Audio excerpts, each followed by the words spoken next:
Good evening. This is July 17th. This is July 15th. This is a meeting of the Water Resources Committee. I'm the chair, Les Fox. I'm going to do a roll call and establish that we have a quorum. Let me know if you're here when you hear your name. Brian Lynch? Aye, here. Brian Clemens? Present. Stephen Schmidt? Present. And Janet Connolly? Present. And Les Fox, the chair, is present. So we have a quorum, so I will call the meeting to order at 7:32 p.m. You all have received the minutes of June 17th. And if you have had a chance to look them over, I'll entertain a motion to adopt them. So moved. Second. Sorry, I thought Janet moved them. Who moved them? I moved it. Yes, I moved it. Oh, and Brian seconded it. Thank you.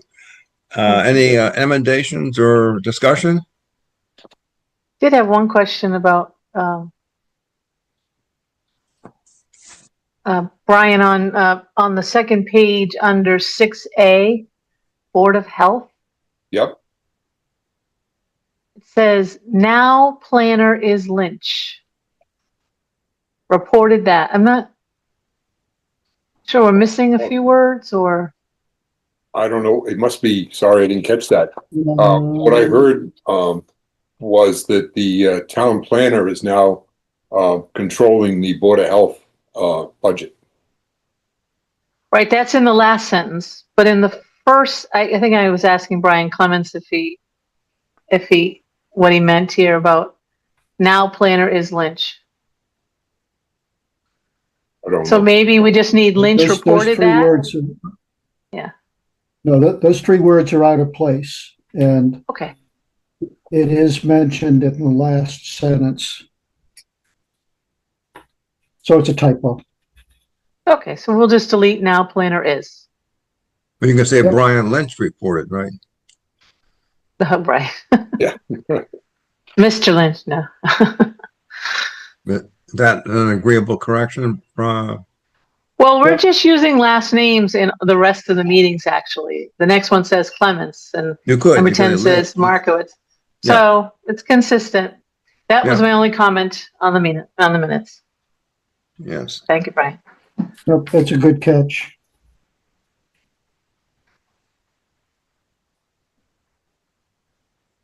Although I do have a question that triggered when I read this the first time. It says here, Brian, that you suggested we have an update sometime on the Neshoba Associated Boards of Health. I don't recall what the topic of interest was. Was just to find out if it's a new organization or what their plans are, or what was on your mind then that we should be. Oh no, they're working to get us a proposal for the work at the landfill. Oh, okay, that one I know about. All right, good. Any idea who that can be, a consultant or a contractor? Or It's going to be a consultant, and right now I think they have 4 proposals, and they're trying to sort them out. Okay. All right, you guys had budget for that, I assume, right? They claim we do, but we're going to see. We may have to ask for a little bit more money. Okay, well, good. Is this related to the monitoring operation, basically? Yeah. What Good the thing. state did is, just so you're aware, they came back and said to our agent that they would like to have a groundwater map of the water flow around the landfill. Mm. So now we've got to go sort out, what does that really mean, and what do we have to do to make that happen? How much of what we're going to get from Weston and Sampson would satisfy that request? Do you have any idea? None. They probably want more detail, I imagine. Yeah, I mean, they want to know where the water is coming from and going to around the existing landfill. Right. Okay. Well, we have monitoring wells there. Yeah, they're all in one direction though. They have the Gazauta, but they don't have the Gazina. Assuming the water flows in the direction we know it flows. Okay. What prompted DEP to require that, Brian? Now, there's a question that you would have to ask multiple folks at DEP because we have no idea why they requested that. And they also requested that we report all of the functions that we test for on a spreadsheet. So we're doing that now too. So there's all kinds of things that they're requesting. I think there's probably some new requirements based on their solid waste landfill stuff. But they just said, you know, this is what you got to do to make it happen. And of course, it affects the whole town. So, Yeah, I know very little about DEP solid waste. well, they have a whole bunch of regulations that cross a whole bunch of boundaries, and they take it. Yeah, the key guy there is, what is his name? If you say it, I'll recognize it. I can't remember it. That's why I can't say it. It's come up in the past. I may be, but well, you'll find out sooner or later. Yeah, Unless they've had a lot of changes, I don't know. I haven't had too much interaction with DEP for a while, so. Yeah, they're it was bound to happen sooner or later because you know, of the groundwater monitoring and the other stuff that's they're looking for. Right. Okay. Is there anything else on corrections of the minutes? Okay, the suggestion of a correction made and accepted. So would someone like to move the amended minutes? I move the amended minutes be approved. Well, second. Okay, let's do a roll call vote. Janet? Aye. Stephen Schmidt? Aye. Brian Clemens? Aye. Brian Lynch? Aye. And Fox says aye. Thank you very much. The minutes of June 17th are accepted as amended. Let's see. So the charter was revised and we swore in a new member all in one evening at the select board meeting last month, I think. Oh, one more correction. We have a typo. I just read the heading. It says the meeting minutes for June 17th, 2024. I believe that's 25. Chances are you're right, Brian. Trivial correction accepted. How did that happen? I'm glad you caught it because that's the kind of thing that I'd feel like I needed to, if I caught it eventually, I'd feel like I needed to redo the minutes, and now we don't have to do that. You got it. Well, I figured it was a typo. And, you know, you got to allow for some of that. Thank you for doing the minutes, Brian. That's yes, we are very grateful for your service. Anybody who wants to take it over is welcome. We could try hiring an AI agent to do it for us. I'm not sure that would go very well. Well, it would improve my spelling, that's for sure. Yeah. Or get something completely non-relevant to what you were talking about. So, right. Okay. Time flies. It was a select board meeting about a month ago, I think, that I presented the proposed charter revision that we went over the time before, which boiled down to basically adding 2 more at-large members and carefully defining the meaning of a quorum, which means a majority of those present, the majority of those appointed being present.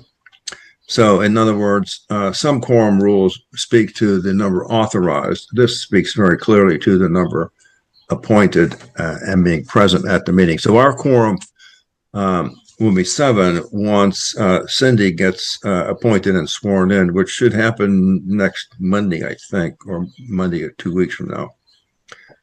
So so now we'll have up to 4 at-large members, and Janet on the same night, I think, or next day. So she moved from the planning board associate member representing them on this committee here, and now she's an actual at-large member of the Water Resource Committee. Good. Same voting privileges, just a different hat. Thanks for wanting to continue doing this, Janet. Well, thanks for making that happen, Les. Appreciate it. Yeah, well, I guess that means you like doing this thing. I'm sorry? I guess that means you like doing what we're doing. Oh, you know, water is vital. I don't know. I don't know what more important stuff we could be doing. Yeah, thank you. Yeah, so Janet is a new member at large. Cindy Markowitz, when she gets appointed and sworn in, become the planning board member. And so we'll still have, after that, still an open at large slot. And there's nobody waiting or asking to be appointed in that slot. So we'll see what develops over time. But I'm glad that went quickly so we can get all that behind us and move on with other things. So the next thing on the agenda is to discuss the draft report and the committee comments that you all sent in. I collected what comments were copied to me or sent on to me as a courtesy.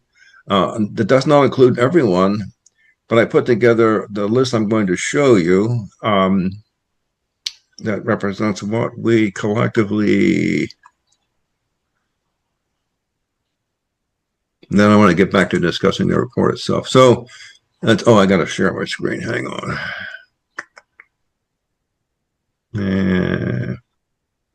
Sorry.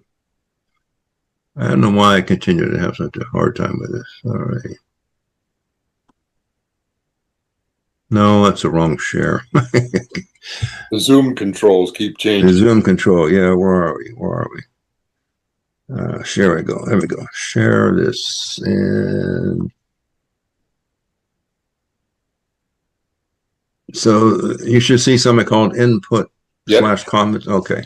So this is what I collected from myself, and some of this is Brian Clemens, some I think is John Markowitz. Jenna, I'm not sure I ever saw your comments, so if you want to speak to any of this, go away. Oh, I have a lot of comments. I mean, I provided 50 comments or so. Yeah, so I don't have those, and I'm not showing them here, and we don't have to. It's up to you whether you want to talk about it. But should I be sending you? I thought I CC'd you on that email to Emily DeFranco. No. So. Oh, you said that you would send them to Emily, but I didn't see them. Okay, let me provide that. But anyway, so Emily's got a whole bunch more just from you, apparently. Yeah. So you got Janet's batch, which she has, and then this list. And Emily asked us not to send in any more comments until we see the next draft, which will be during the August time, in the August meeting. Mm-hmm. So I sent her a note saying, I'm not sure exactly how we close the loop between the next meeting when we have our last shot at providing inputs and having them have a chance to respond to them. So right now we have no idea of how they're actually addressing all the comments. Some of them are straightforward and some of them require some homework on their part. So I'm anxious to see what the results of that are going to be. I mean, for example, and I thank Mr. Clemens for noticing a lot of this stuff. He did the actual brute force work to take the table that was in the Weston and Sampson report and make a spreadsheet of it so we could add up the areas of all the basins, and found out that, well, there was more area in the basins than there was for the town. So there's a disconnect between the areas represented by all of the basins added up and the actual political boundary area of the town. So that needs to be sorted out and explained and corrected. Well, actually, unless the basin would fall outside the town boundaries. So yes, well, but we want to be sure we're counting correctly where the water is coming from and take only our share. If we say the basin's bigger than Bosford, there's no fair counting all that water is input to the town of Bosford.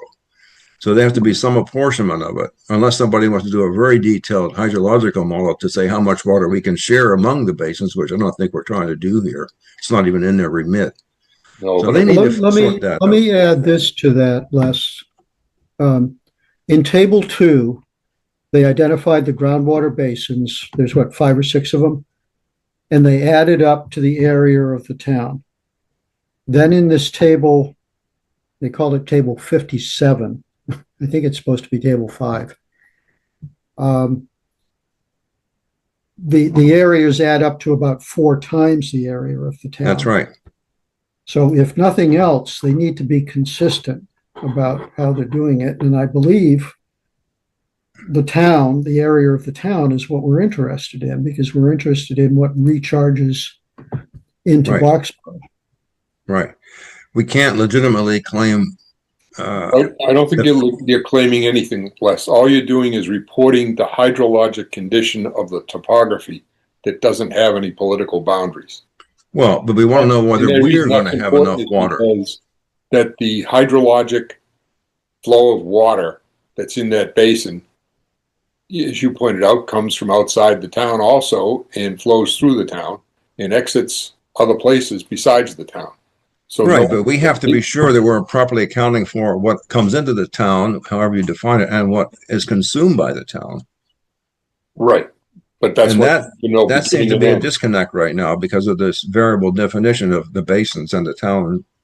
Well, I think we should be studying true hydrologic basins. We should not be studying something bounded by a political boundary. But how do we determine what fraction of that is available to us? That's the question. You have the data that says what part of that basin is in Boxborough, and that's what you're entitled to. That's what I'm getting at. So I'm looking to them to resolve that. Yeah, but I mean, don't be surprised that the true basin is bigger than Boxborough, or it's of course. But then don't claim all of it's for us, because other people will be using some of that water as well. So some fair apportionment among all the consumers has to be made. Yeah, I think what you're getting into is something that's very close to a hydrologic study that we've done before. I've done before. Yeah. We're not coming in.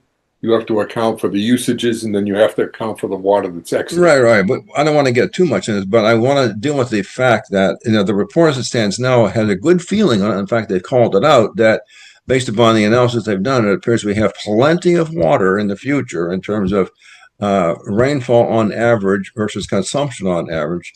And if that's based upon a questionable association of areas and basins, it needs to be fixed. Either it's we have plenty or we don't. I want to know what the conclusion really is. Well, the basin won't tell you that. It's going to be the rainfall that falls in Boxborough's borders. Right, but that's the best they can get at that. Look at the precipitation over the whole area and the basins that we intersect and come up with an average. Well, there's a lot that goes into that calculation. Sure, but I mean, you can do it and make it very complicated, or you can do it relatively simple. I just don't want there to be a big disconnect about how we're doing the counting. I mean, their solution would be to count the number of lots that you allow, to average the extraction for the lots and the buildings, and then what the rainfall accounts for and recharge, and there's your base. Right, well, that's what they essentially have done. They're based their consumption on occupancy, basically, which I found another issue with, and I gave them some help on figuring out what the actual number of buildings are in the town, because they apparently their GIS system did not know how to account for the difference between a multifamily building and a single family house. So I gave Emily all that. Yeah, I saw that. And the way I do it, it comes out very close to the the census data in terms of population. I've been doing this for a long time, and it's not perfect, but it gets pretty close. That's good. So anyway, I think what we have to show in the report is we have to be consistent with the census data. I mean, they were having population numbers that just don't agree with the census data at all. And I think Emily's explanation of that was less than satisfactory, shall we say? And I tried to help her by pointing out that if you didn't count the multifamilies, here's where you can fix it. And I gave her a list of all the multifamily units that I know about in town. It goes back to when Al was on the call tonight. Al and I were first doing this, looking at affordable housing and occupancy that were renters versus owners and all that sort of thing. So I have a lot of data on that. And the only significant multifamily units that have been built since I did that in 2000 are Paddock Estates and the Enclave. And we know what those are. I have all the 101 and 102 codes for condominiums and single-family houses in that town that the assessor gave me way back when. I may have missed a few, but it's not a big deal. But anyway, it's up to West End and Sampson to sort this out and make a story that's consistent. Is Yeah, it, 'cause I is it also- possible, Les, that apartments are being treated as a single lot, but condominiums are not? I mean, don't know. condominiums I are don't know gonna what their have- GIS does. When I did it, I asked the assessor to give me a count of dwelling units. I mean, because if you look at the ownership of a condominium, it's going to have multiple owners, Yeah, but whereas an apartment is not. yeah, okay, that's all taken into account the way I did it. Okay. Yeah, because the other thing I requested of Emily was to put an overlay together outlining essentially the lots that are over the zone twos and create a map for that.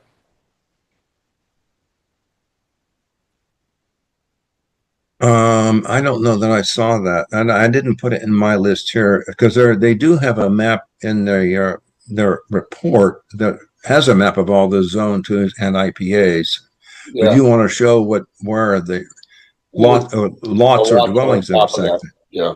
Well, the reason being is because inside those areas, every one of those septic systems in the future is going to have some kind of treatment.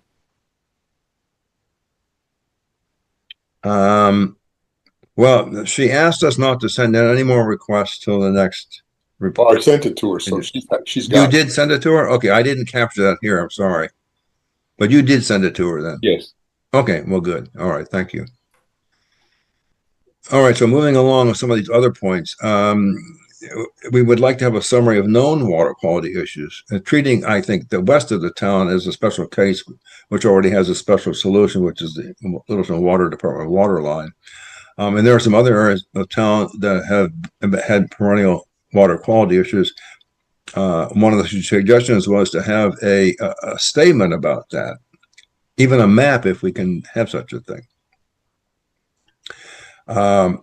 There was this issue of reduced frontage lots and how that impacts the conclusion on dwelling units and how that summation goes.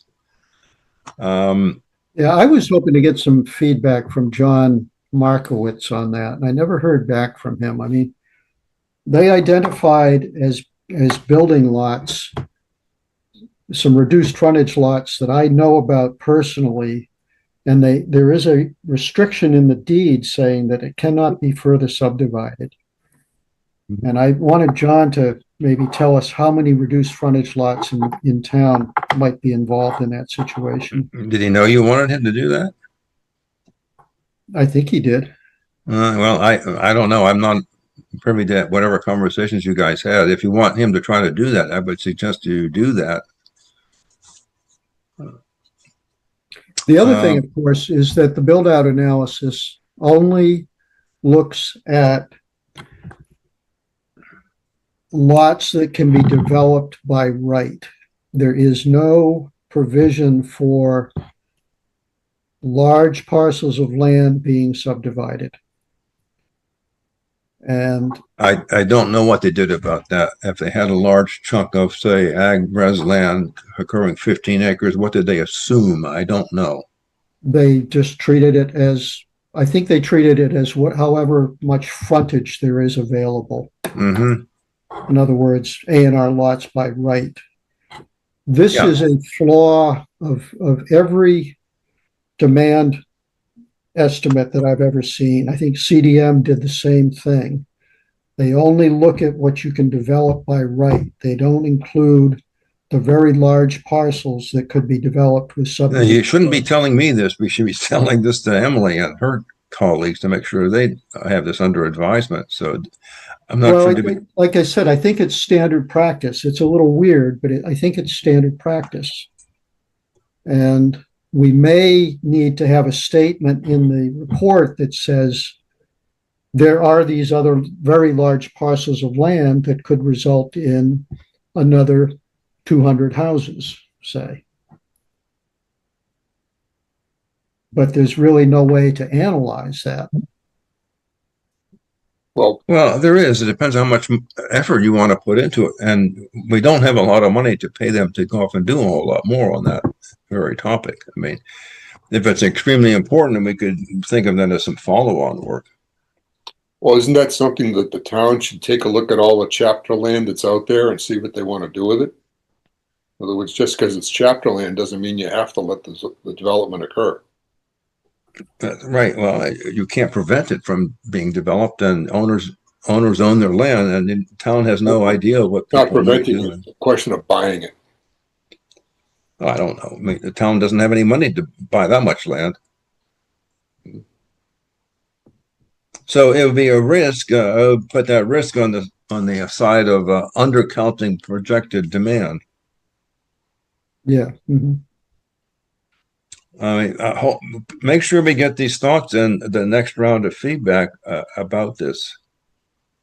At this point, I'd like to know whether those corrections are likely to be substantial or not.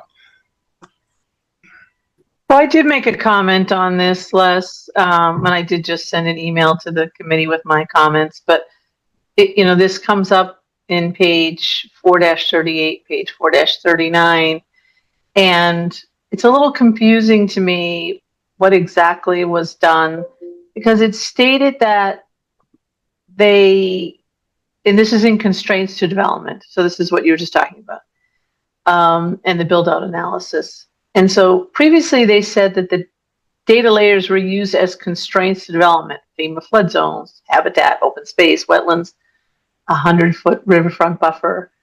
And then they identify 3,059 buildable acres, but it's not clear if that's with or without those constraints. So I'm not sure how many acres are buildable by right without the constraints that they listed on page 438. So I feel like that's just a clarification that they should do. It shouldn't generate a lot of work, which is a little different than what Brian was introducing. But that might be a place to start the conversation. Like, what exactly was assumed?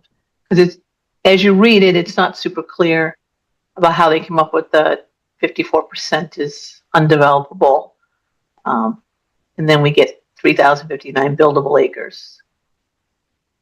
I think we do need to, having an underestimate of development would be a fatal flaw to this report, in my mind. I think we need to get much.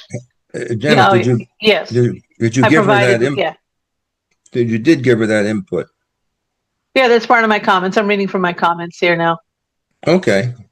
Well, you have it into her, so be sure to follow up when we get the results back up, how they're handling all these comments. Well, you had started this conversation saying you weren't sure how we were going to know how comments were addressed. So are they going to do like a red line strikeout version and send it back to us? I have no idea.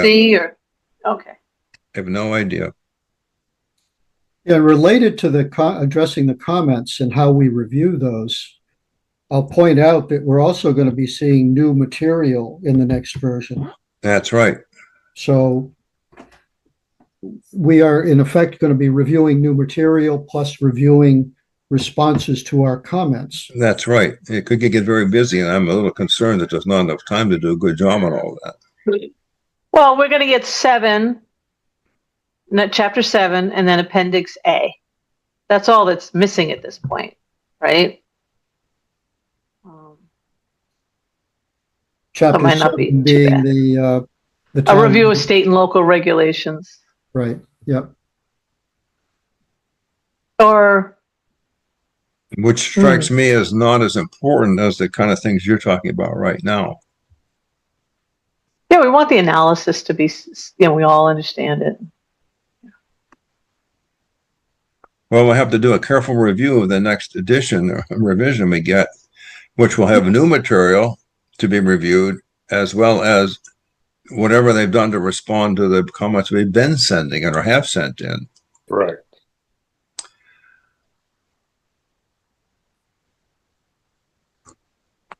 So I can see a lot of work coming up.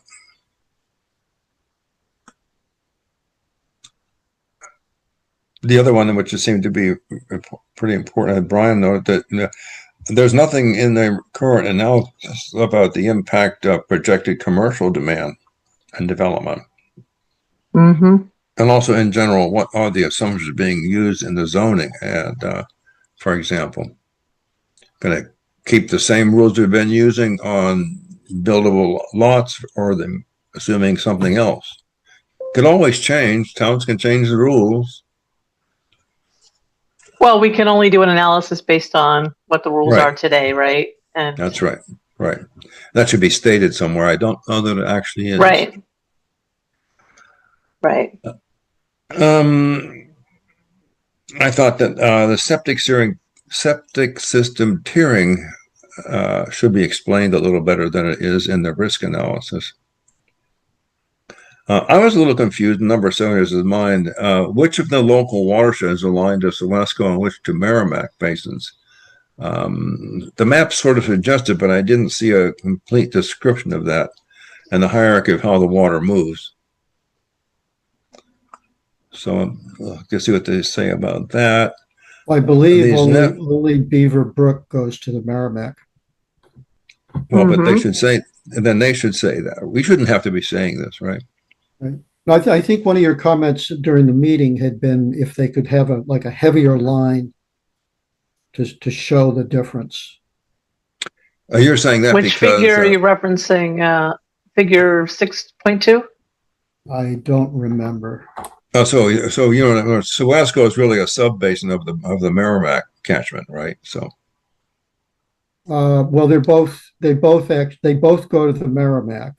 So you've got Sawasco, and you've got what's actually called the Merrimack Basin. yeah, but the Sawasco all ends up in the Merrimack River, right? Yeah, they all. Right. But the regulations distinguish between. Sometimes they call it Stony Brook. Yeah. Which Beaver Brook flows to. They distinguish between that and Sawasco. Regulatory speaking, they're different basins. Well, they make a lot of reference to Sawasco in the report, so if that needs to be clarified, it would seem to me. Well, Sawasco, you know, the Sudbury, Assabet, and Concord River all flow to the Merrimack. That's right. But for some reason, we've always historically called it out as a separate collection, right? It's a sub-basin in that sense, I would imagine. Yeah, it's tributary to the Merrimack. Yeah. I mean, that's why it's a chuckle. You know, you talk about interbasin transfer. Well, we don't really have any interbasin transfer. It's all Merrimack. Right. Yeah. At some level. Well, that's what I'm saying. From a regulatory point of view, they're different. And so it does become an interbasin transfer. Which I think is probably something that should be corrected at the state level. But whatever. Yeah, I don't know. What's the state trying to do with that? They're trying to analyze river basins. In other words, whatever rivers flow, they want to know what's impacting that flow. So I mean, that's the right. It goes back to the EPA's definition of rivers. Mm-hmm.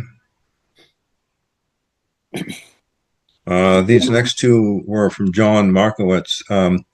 He thought it would be helpful to have a table by groundwater basin showing the location or address of each well by type.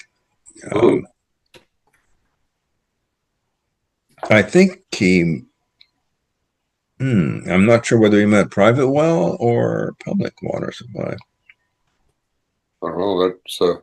That's a lot of work. Yeah, all you can do is show lots for houses. Public water supplies, it's not that bad. Right. And he wanted to have a definition of limited soils in section 6.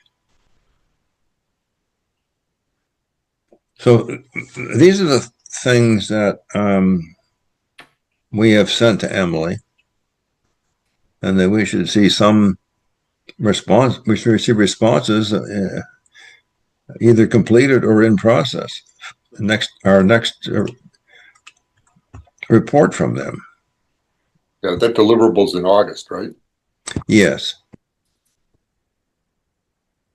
So the drinking water map in figure 5.1 shows you the public water supply wells, or I should say regulated by DEP wells.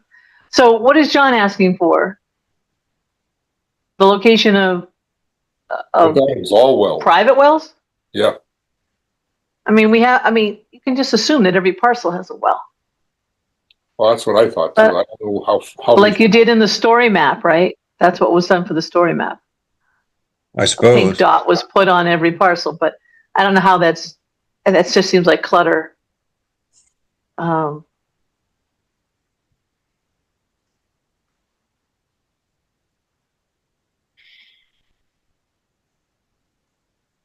Where was the comment made? What section was it, Les? What, on this comment number 8? Yeah, what? It came from John Markowitz. He refers to figure 5.1. I can bring that up if you want to. Oh, I have figure 5.1 here. Okay. I'm just looking. I just took this from what he sent me. Oh, yeah. I mean, it doesn't show parcels on figure 5.1, so it would be hard to do and not show parcel lines, and it's already a pretty busy figure. So we'll see what she has to say about it. I just don't know. Maybe another figure needs to be done or something. Is John talking about private wells here, or is he talking about the public I'm not wells? sure. Oh, to have a table showing the address of each well by type. Well, there's only 2 Oh, he just types wants of a wells. table. Oh, he just wants a table to summarize what's in the figure. Okay. Yeah, okay. That's There's very only- doable. I mean, you can just download that pretty quick.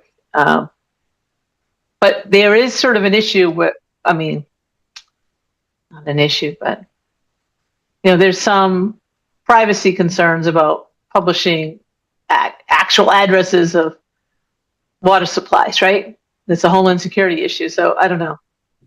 We might want to think about that. Well, the public wells are public information.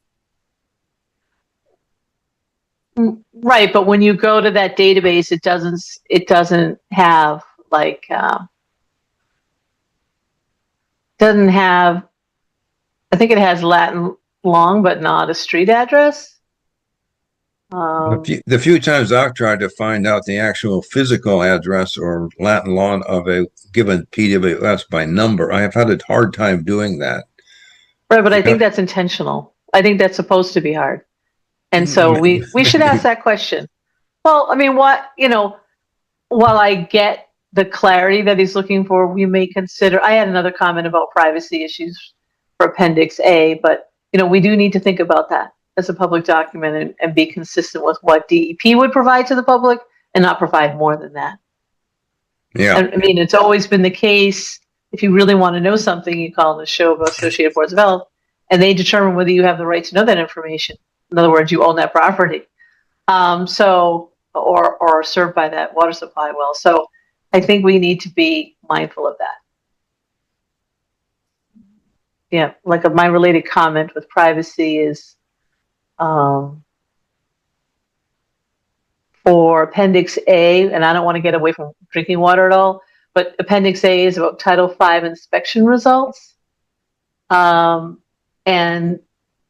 the way it's written in the text, it makes it seem like street addresses or parcel IDs would be presented because these are inspection reports that they obtained from Associated Boards of Health.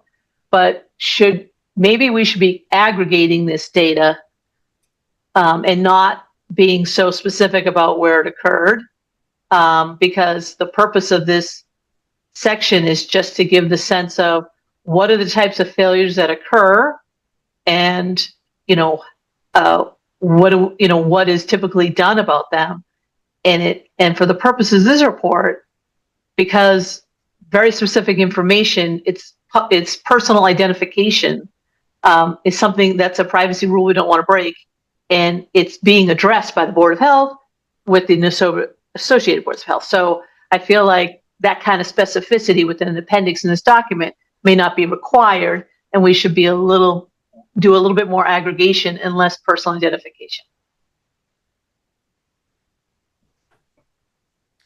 Yeah. Should we alert them to that now so they don't? Well, it's in my comments that I sent. Okay. So, but I'm bringing it up to the group. People might disagree. We'll see what she has to say about it. But well, I know when remember when DEP did the PFAS mapping in town on private wells, they had a grant to do that. I think they had a grant to do 50 wells, and they had, I think, nearly that number of people sign up for it. And it was a little tricky trying to get a map, if you will, of where the wells were that showed high levels of PFAS, let's say above the regulatory limit.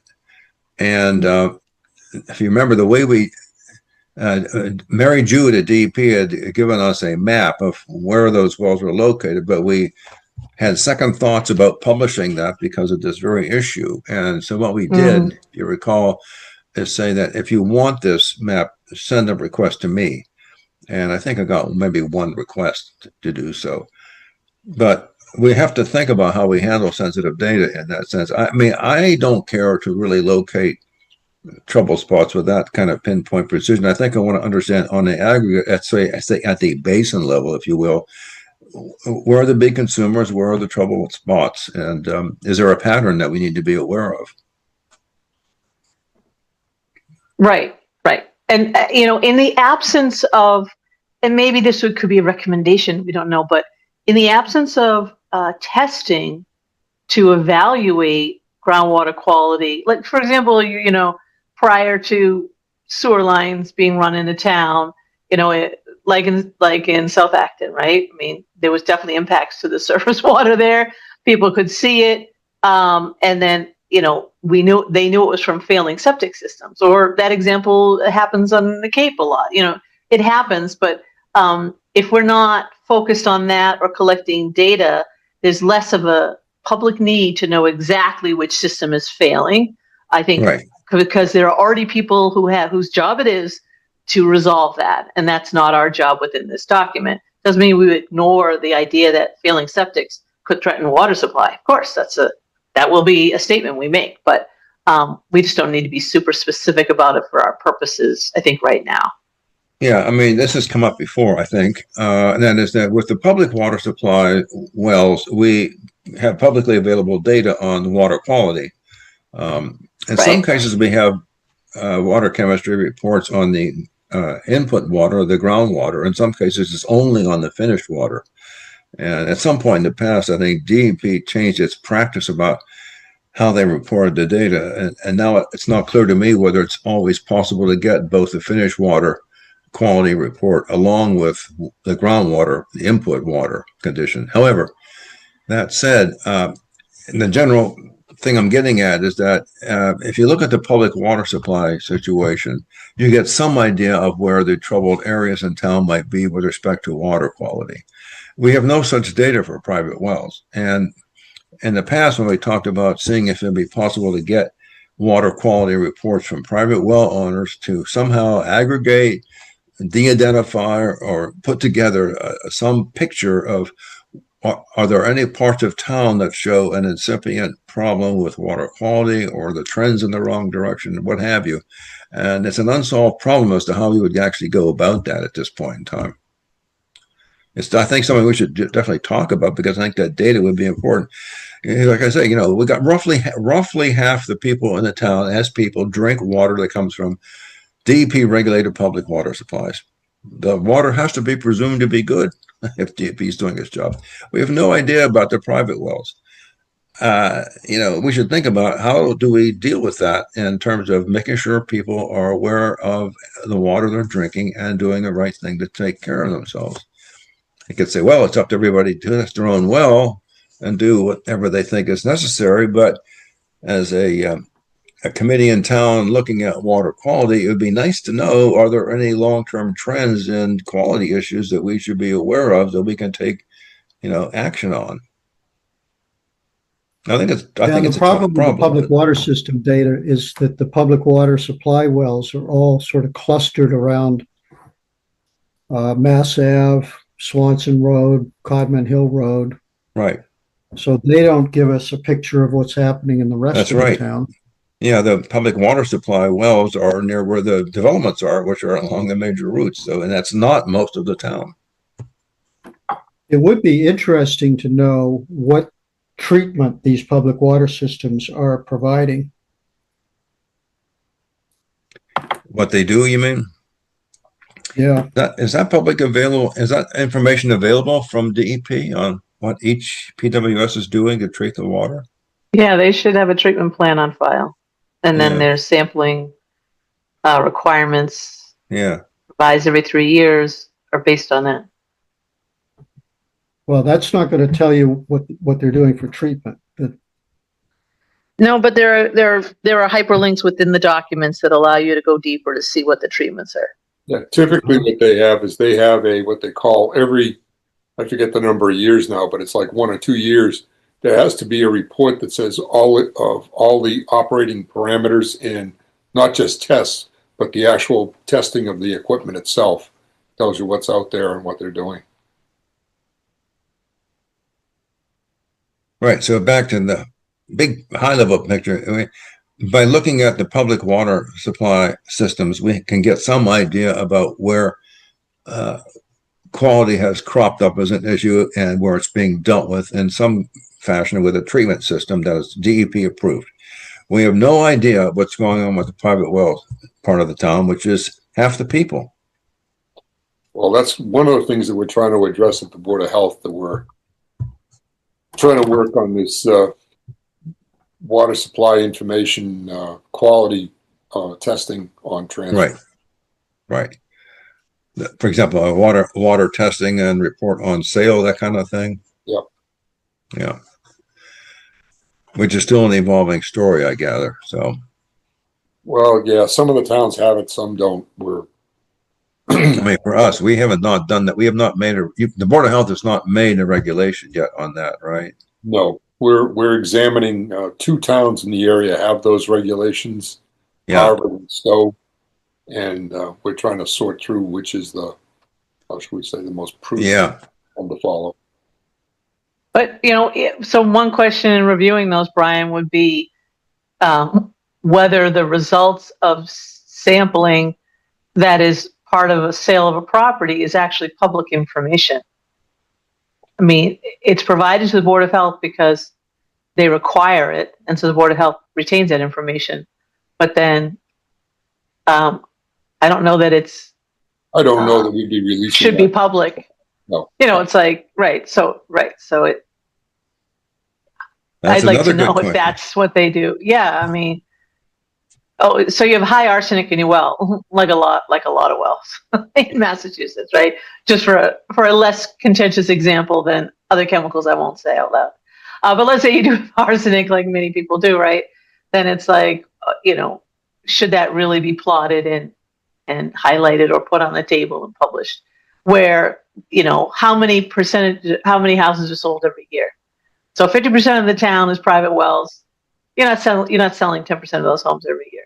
So it ends up becoming really hyper-focused on a few people, which, again, it goes back to some of my concerns about what information is private. But I'd be curious to know what Harvard and Stowe do with their data, how they store it and how they protect it. It's definitely an obligation that you create. We would be creating an obligation.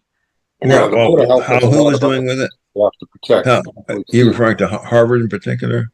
Harvard and Stowe, he mentioned, with the 2 they were looking at. So, like, how big is their program, and how are they storing information? Well, can I get a volunteer to go and find out what they're doing and how they store the data and what access? Well, Brian just said he was reviewing them. Weren't Lynch, right? Yeah. Yeah, the Board of Health is looking at it right now. And we do store a lot of data that has to do with doctors and other things that is not open to the public, period. That's a HIPAA problem.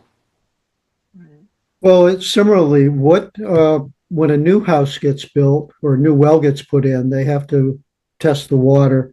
Where do those reports go? They go to the building inspector for one thing, right? Well, the building inspector is told by the Board of Health that there's potable water. Yeah, he issues a building occupancy permit, right? Yeah. But what happens to the test that was done on the water? Goes into the file, the Board of Health. A file associated with the property or some other file that the Board of Health holds? It's usually by the property. But you can't just walk in there and ask for it if you don't own that property. Pretty much. You'd have to, why do you want it? Right, exactly. You have to show that so there's a whole, the town clerk has a whole process for information that they can release and requests that have to be made and all of that. So I'm sure that's being followed. But I think with new information like this, as people start to dial in and get more focused, and just have to be mindful of it. Yeah. Well, we talked about one way to skin this cat might be to, invite people to test their water and send us their reports if we provide some means of protecting their identity.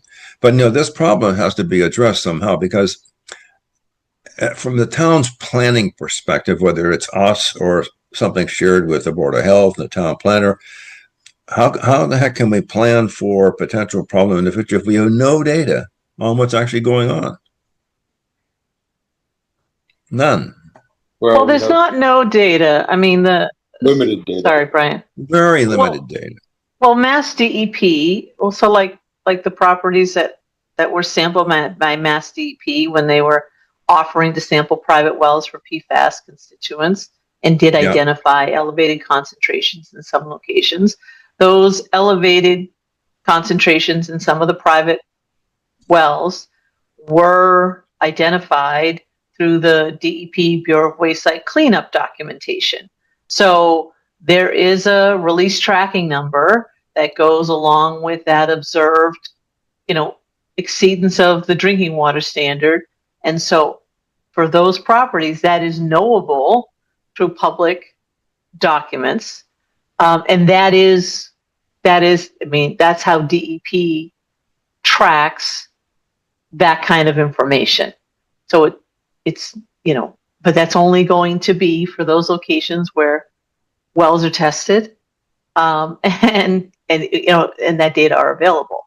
And so it there has will to always trigger. be It has to be bad enough to trigger a reportable release kind of a thing, right? Correct. Right.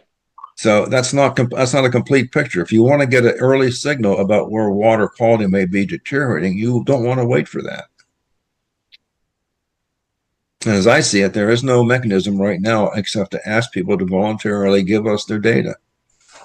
So what you're saying, Janet, is if you had, say, 50 private wells were tested for PFAS and 5 of them exceeded the MCL, those would generate a waste site cleanup report. Well, no, because it'd have to. So the reason that those other properties were reported to DEP. I'm going to take this thing down. We don't need to keep looking at this, right? Was DEP was paying for the sampling. They got the data and they said, "Oh, it looks like we have some issues. Where could this be coming from?"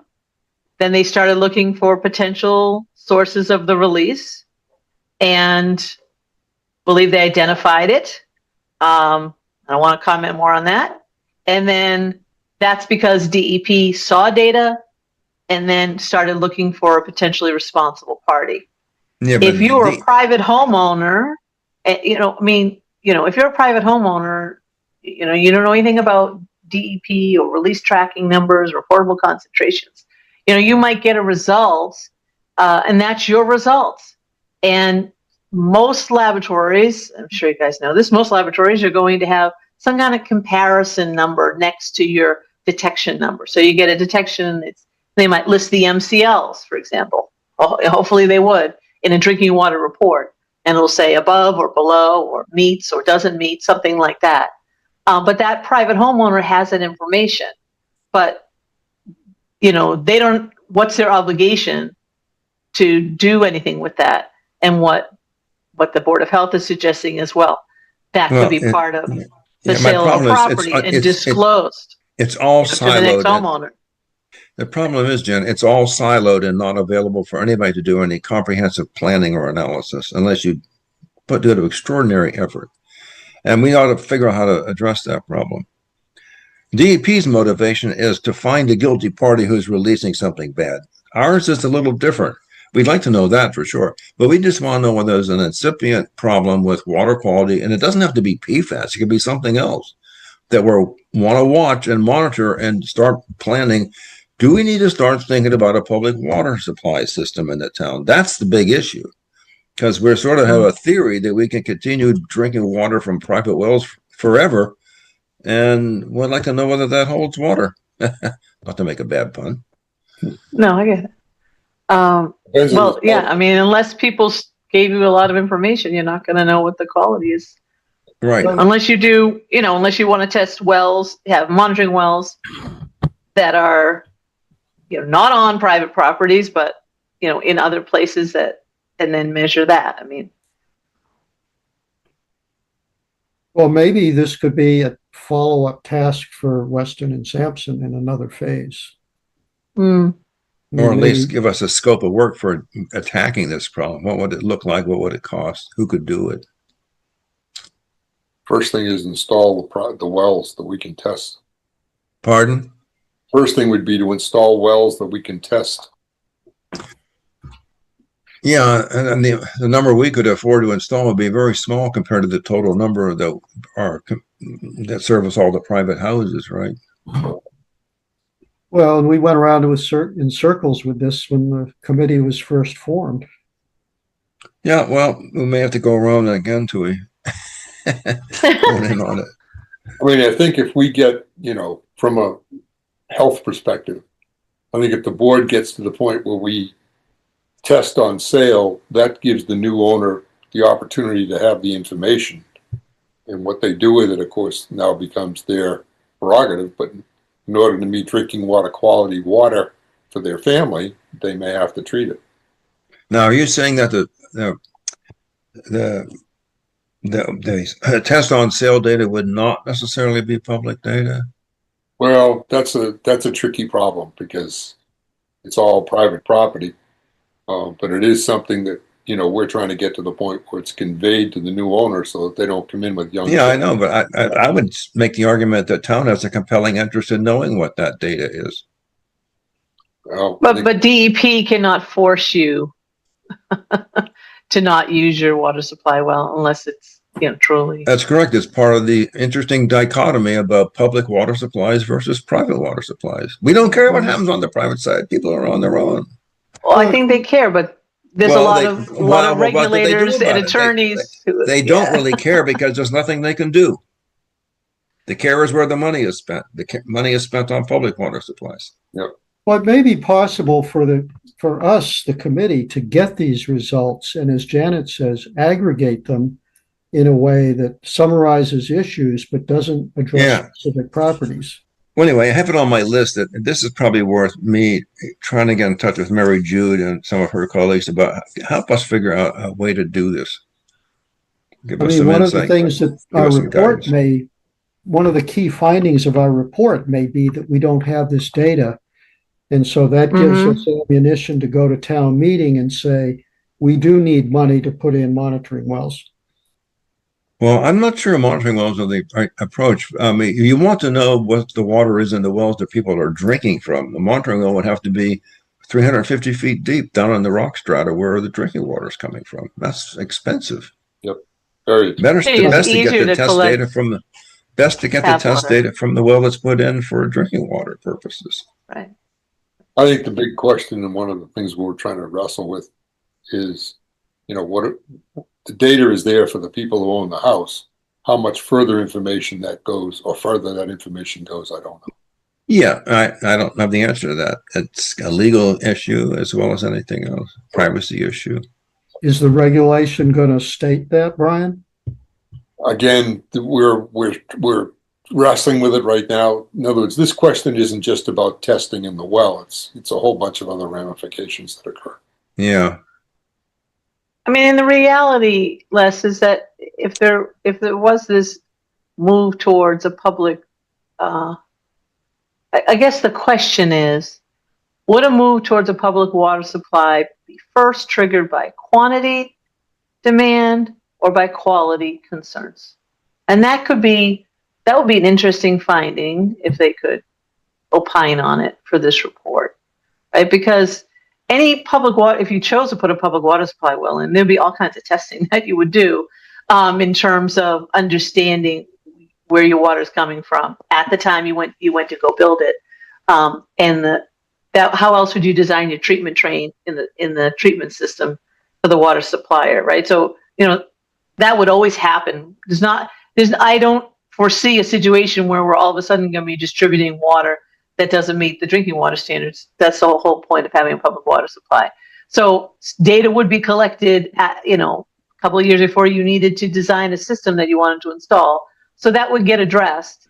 But it sounds like you're concerned about not knowing when we'd have to start moving towards that solution. If the town fathers who have to think about the long-term future, 10, 20, 30-year timeline, need to have some kind of a signal. When do we need to start getting serious? Or do we need to start getting serious about this sort of a problem, which has a very big price attached to it?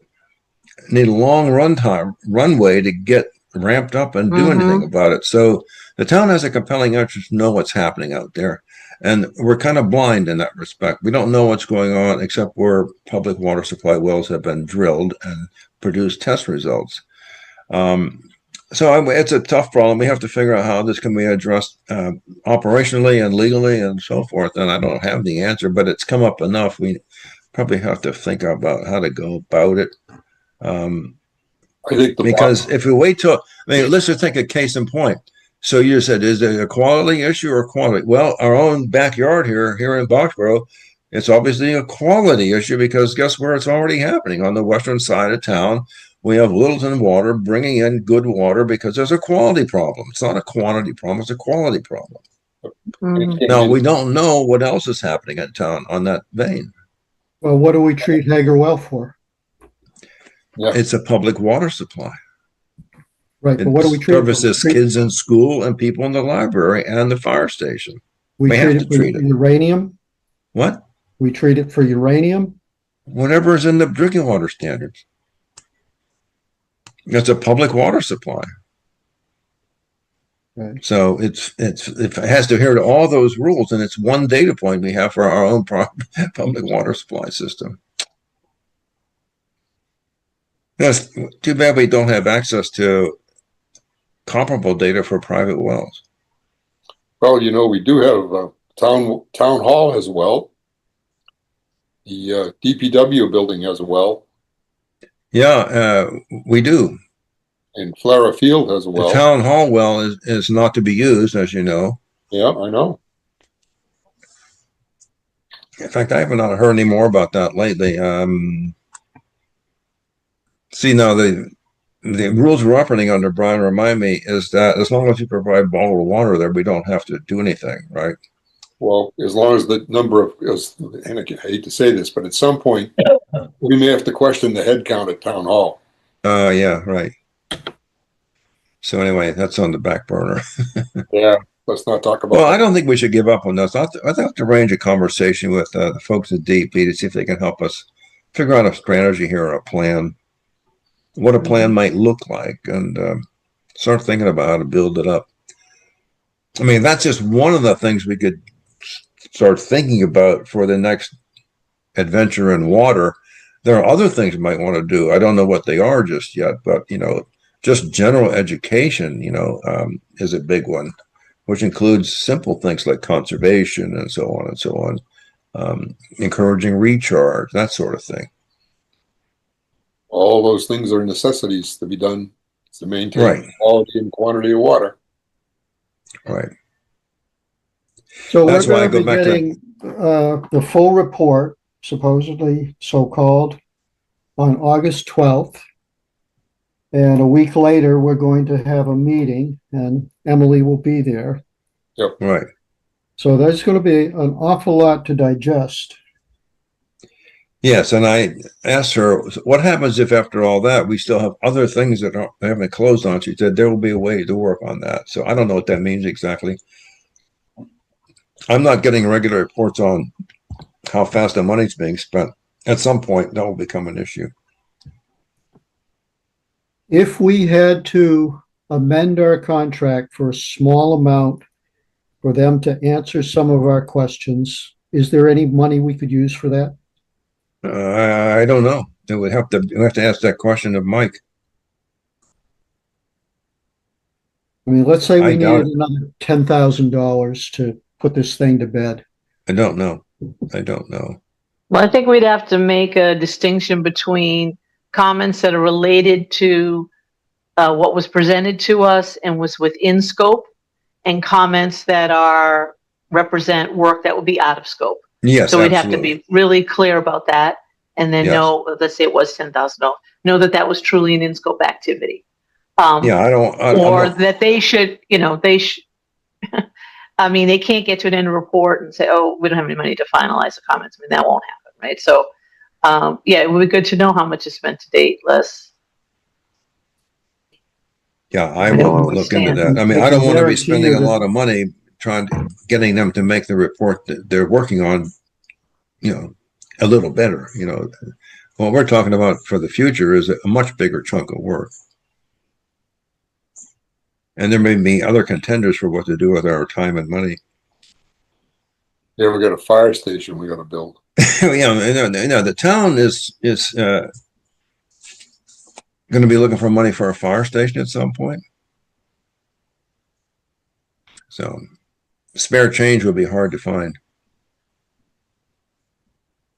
And gets back to our old, should we be pursuing grants for this sort of thing? I don't know. Jenna, are you keeping an eye on the grant opportunities out there? Do you know how to look into that? Who can we get to help? I have not, I mean, if something comes across my desk, but I have not been actively seeking that out. When I talked to Alec Wade about it, he said that was within his purview, and that would be that is something that he does on a regular. So, yeah. I can check in with him again to say, hey, if you see things with water related, let me know. Yeah. Keep that thought. Yeah, let's follow up with Alec. Carlisle got a huge grant to look at these same kind of questions. Really? So, yeah. From DEP? It was a state agency. I don't know which agency it was. Don't ask me which one, but it was state money, I believe.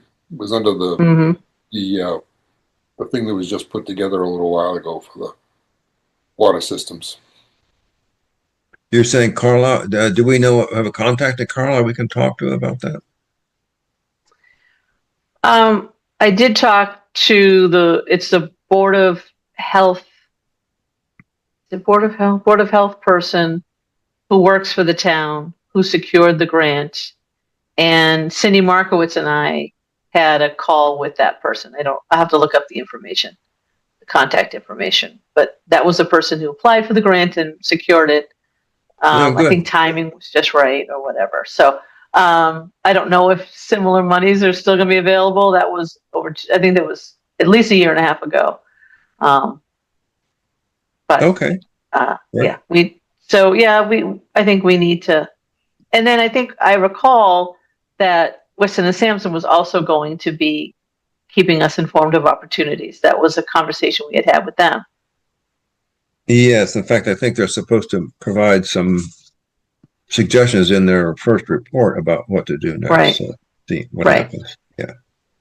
Is that still in the scope? Pardon? Is that still in their scope? Oh, I think it's in the original scope, right? I'm not looking at it right now. Yeah, but the original scope doesn't do us any good for this report. No, the original scope was to suggest funding sources for follow-on work, I thought. Does that ring a bell with anybody else? Mm-hmm. Yep. I agree. Okay. It's hard to keep track of our original scope versus what the current scope is. Well, we gotta look at what the signed scope was. What's the scope that signed this contract? Yeah. Yeah. It's not the scope we went out with the RFP with. No, I didn't think so. Not even close. Okay. So we're going to at some point get a final report. And we should start telling the world about this. I sent a note to Kristen Helberg, who's the chair of the select board, and copied Mike and Kelly to say, I'm just guessing here because I don't know exactly when we're going to feel like we're done with this report from Weston and Sampson. I have a feeling it may take a little iteration. And so I'm figuring a window between the end of September and the middle of December might be a time to schedule a presentation to the select board. And I asked Kelly to look into such a window so we could start thinking about it. And she immediately came back and said that she thought it would be best to look for the first select board meeting following the October special town meeting. I don't know exactly what that date would be, but there would be typically be in the middle of the month, I think. As far as you folks are concerned, does anybody have strong preferences about when we want to have Weston and Sampson scheduled to come in and make a presentation summarizing all this work and their conclusions to the select board at a meeting which will hopefully be well attended and personally and recorded for posterity on BXB-TV and so on and so on. So a window that would look like beginning of October to the middle of December. A couple of comments. One is Emily's thinking that's going to happen in September. Yeah. And the other thing is we should back up from annual town meeting to make sure we have enough time to put together any funding proposals we want to have an annual town meeting. Well, I'm not sure how all that's going to sync up here.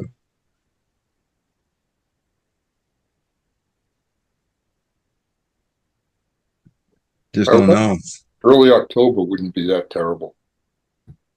Yeah, and I'll be away some during that time period as well. So I'm just thinking that, planning on it being ready in September, I think might be wishful thinking because I know the select board's very swamped.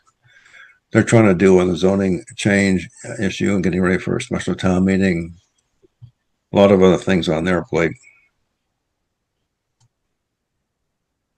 So we'll see what happens. I have the request in to get on the calendar. We'll see what comes back. But no one here is, as long as you're all planning to be around sort of in that time frame, fall to mid-December, we should be able to work something out. If it's at a select board meeting, it would be a Monday night. And John Markowitz had a good suggestion, which was when we're ready, we should make a presentation. We can do it, make a presentation to the folks that attend the regular Council on Aging luncheons. And so it has a good crowd. And that's a constituency that ought to know about this and keep them informed. That's a captive audience, so to speak. So I'll work on that.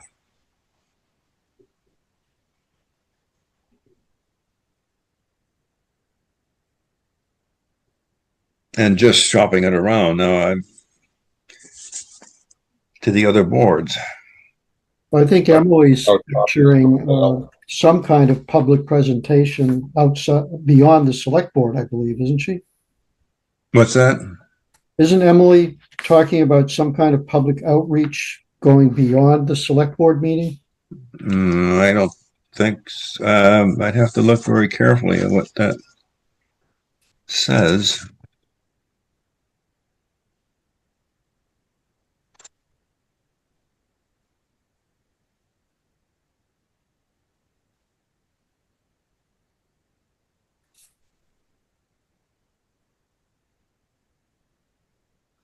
Well, it's a little ambiguous. Determine when and where Weston and Sampson will be presenting at an outreach event and to the select board. So we could say that, well, this looks like two events, Emily. Is that right? And see what her answer is. Worst case, it's at least one. I go for a select board presentation because, usually people pay attention to what's going on at the select board. They're pretty well attended and they're recorded and so forth. If we did some other forum, we'd have to organize it and make sure people show up and all that. Maybe at a planning board meeting, something like that. Maybe once Cindy is on board completely, she can help us with that. or a joint meeting with us and the select and the planning board and board of health in one meeting would catch a lot of folks that should be interested in this, right? What do you think? Anything else? Who else should we try to reach?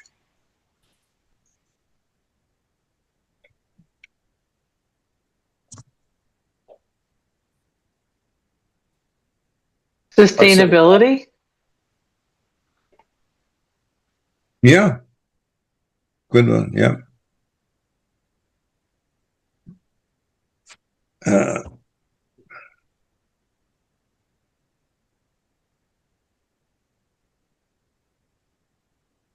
Yeah, good one.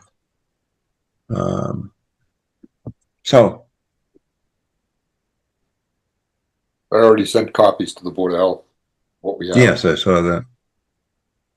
You actually provided the report to them, right, Brian? Yeah, such as it was. Yeah.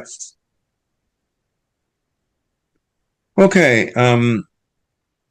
That's kind of all I can really say at this point about what's happening with the report. Emily will be giving us another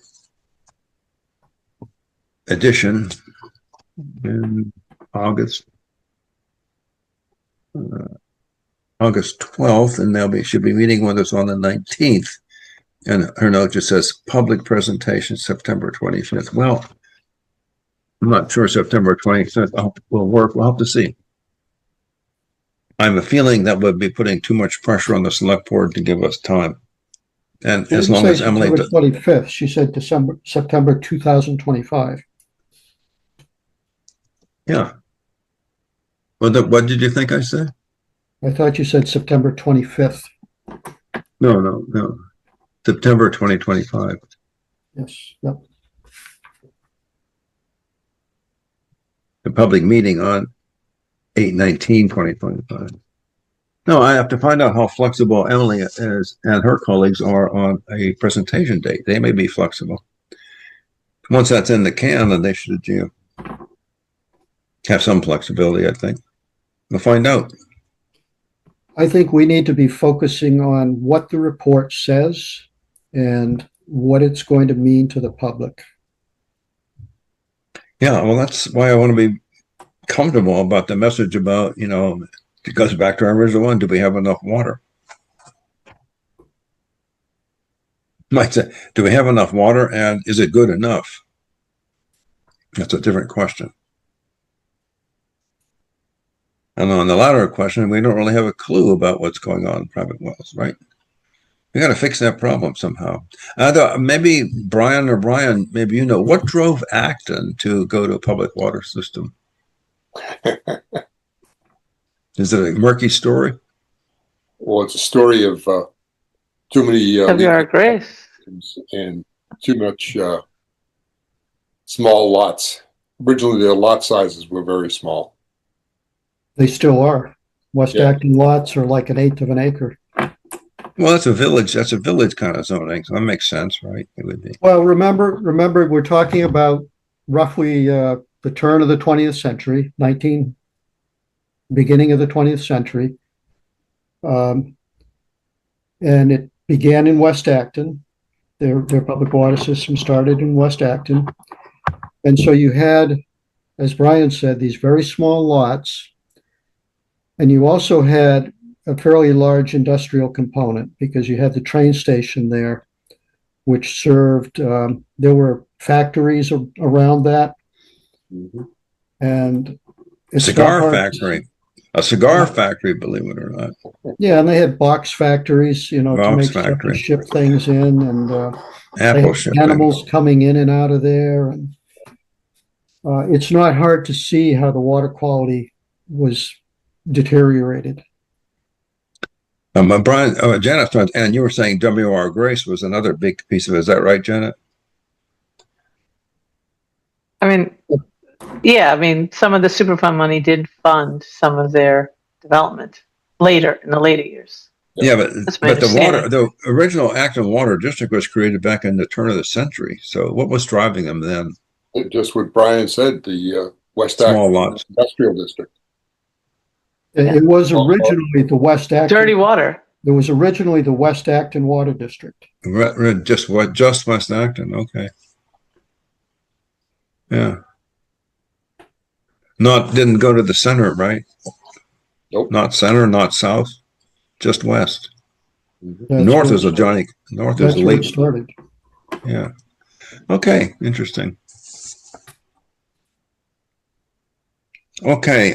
Something that Brian Clements noticed is that the planning board is, and I'm jumping gears now. We're ready to move on here to item 6, I guess. The planning board, as you know, there was a failed attempt to amend the zoning bylaw with respect to municipal use at town meeting.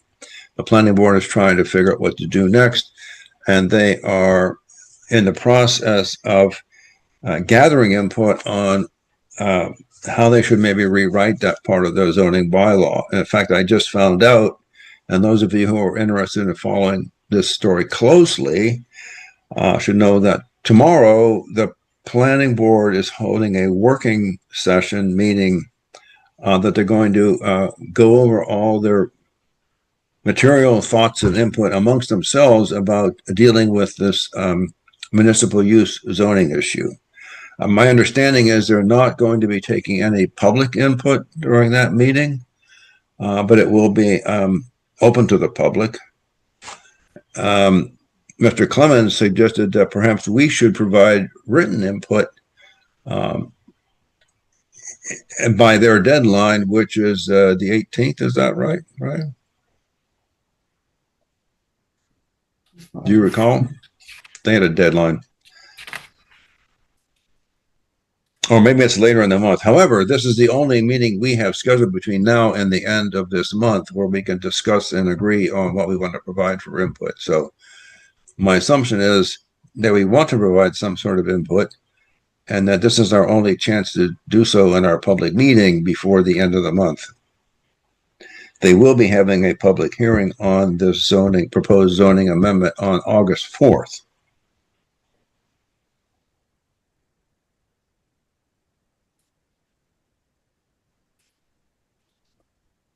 Is this amendment published?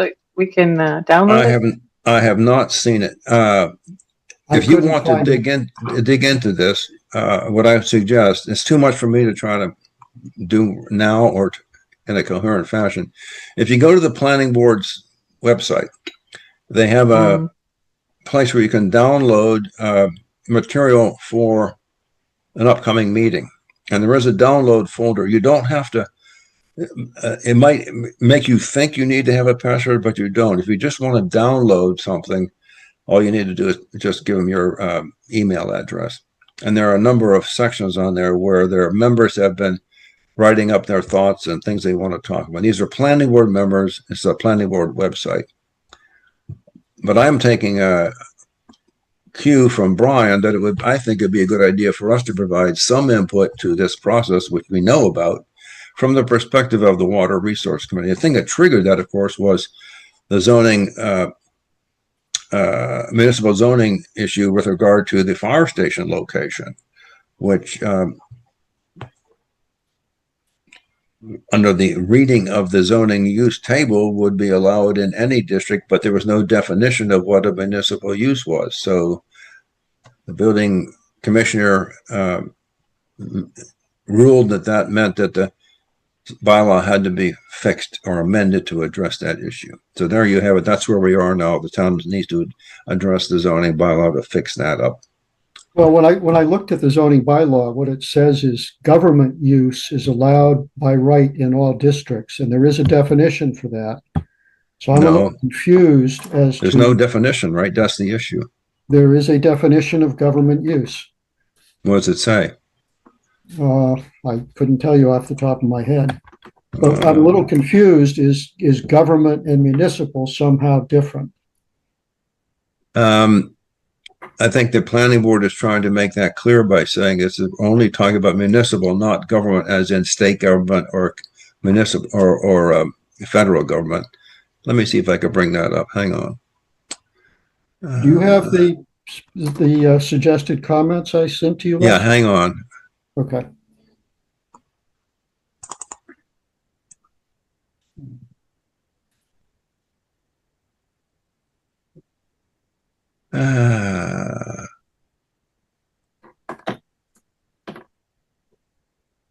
Takes me a while to find this stuff.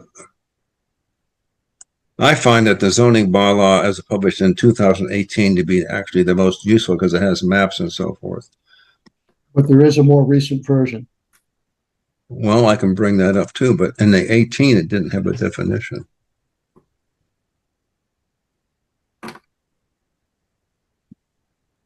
Had no map anyway.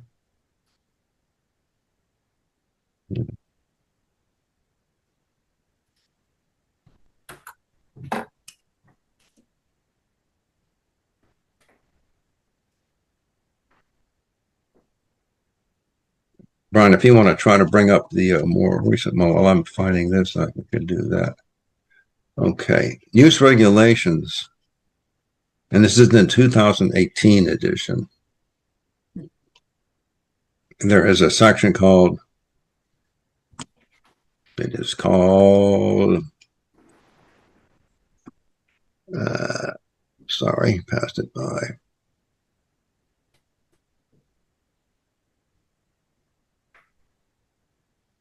Utility and public service uses, educational, governmental, or religious use, allowed in all zones.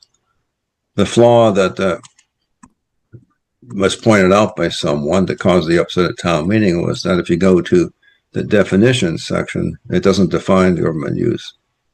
I saw a definition for it. Well, I'm looking at the 2018 one. Well, what I might suggest is that, not in this call, but we review offline what has already been presented by the planning board members on this question, because I know this was discussed on a couple of planning board meetings that I've attended, and just to understand what that meant. There was an opinion that governmental meant for the use of the state government, purposes of the state government cannot be hindered by municipal action, which is distinct from municipal uses. So again, I think we just read offline and then maybe come together on it. But are you trying to get something in by Thursday? I want to do it tonight because this is our only chance to have a discussion. Okay, that I we didn't can know. submit. But Well, we hang on, weren't I'm not prepared gonna- to discuss it, though, right? I'm working under the assumption that there was not an acceptable definition in whatever version of the zoning bylaw, and that was the upset. But let me just look at what I put together as a suggestion.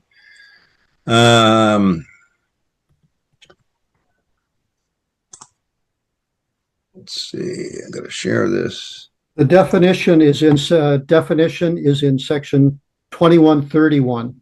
Can you read it? There is a definition for education, government, and religious use.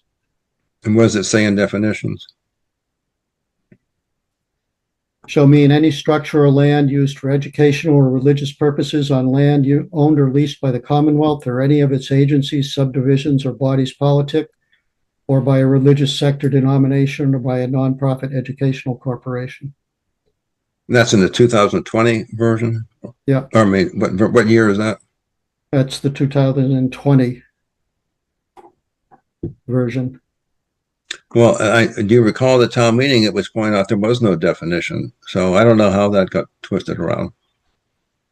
I know the earlier version I had been using, because it has more complete use tables, did not have that. They had a definition like that for educational and religious, but not governmental.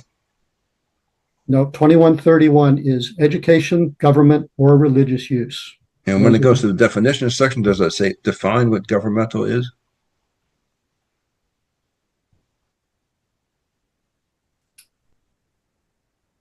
Land owned or leased by the Commonwealth or any of its agencies, subdivisions, or bodies politic. Foxborough is a subdivision of the state. Yeah, so I don't know. Maybe Jenna can clue us in as to why this fell apart at town meeting. I have no idea why it fell apart. I don't know. Well, I know the real reason, but I mean, I thought that the lack of a definition was the thing that killed Yes. it. But let's not. Okay, let me just try. I'm sure. Are you guys seeing this thing I'm sharing now? I'm sharing something called Water Resource Committee input. Yes. Okay. So this is just my suggestion of what we might submit to the planning board as our written input, which I'm relying on Mr. Clemens' work. I think the deadline for getting this in is the 18th. I thought you said. I can't be sure about that. But anyway, this is our last meeting this month. Sorry, our only meeting before they meet on this. So this is our chance to provide input. So I'm suggesting something very simple, which is in bold in the middle here. The Water Resources Committee recommends that town-owned public water system wells and associated water delivery infrastructure be allowed by right in all zoning districts. A second piece, which may or might not be necessary, because we seem to have some responsibility for speaking to wastewater treatment, although if you look at our charter, it doesn't say much about that. But since treatment of wastewater does impact or can impact water quality for drinking water, they do kind of go together. The second piece here would be a municipal wastewater treatment facility should be allowed in any jurisdiction only by special permit. Permit granting authority to be determined. And I have notes here which could be used, and if the planning board wants to use them, to say that water delivery infrastructure may include wellheads, pump house, water treatment systems, and piping. I note that the capability of the town to provide safe drinking water is a key public health benefit. A future public water supply well could be located on existing town-owned land, such as the Hager land currently has a well, or the Housing Board Stowe Road parcel, both of which are in the Ag-Res district, or it could be located on some other parcel that might be acquired in any district. The notes are not necessarily need to be included in a change or amendment to the zoning bylaw. The essential piece is just these two paragraphs in bold. Actually, only the first sentence is really essential here. It says that town-owned public water system wells and associated infrastructure be allowed by right in all zoning districts. That's it. Well, this is very different from what I sent you, Les. Pardon? This is very different from what I sent you. Yes, it is. I took out a lot of the other stuff that you did. I just thought just trimming it down would be better. Well, what I don't like about this is you're just limiting it to public water supply wells and delivery infrastructure. Well, we're not talking about other kinds of water supplies, are we? What about a water treatment plant? Associated water delivery infrastructure. That's not a treatment. I mean, you have to be specific. You could be conveying water, but not treating it. Well, I have it in a note here. Should we include that in the actual? The other thing that's missing there, Les. See, down here is that it may include wellheads, pump house, water treatment systems, and piping. Water treatment plants, piping, and auxiliary power. You can't have a public water supply well without backup power. Yeah, well, we'd certainly have. Well, to me, water delivery infrastructure could include a pump house to pump water somewhere to a treatment plant, for example. But let's see. Let's see if we can. I have to get this up in Word so I can edit it real time here. Les, could I share the email I sent to you? Sure. I got to stop sharing this so I can share the.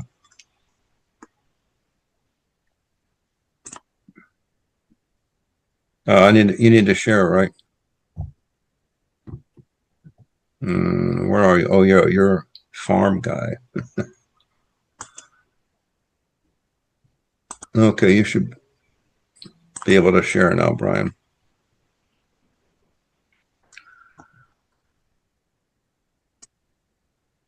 All right, I got to find it first.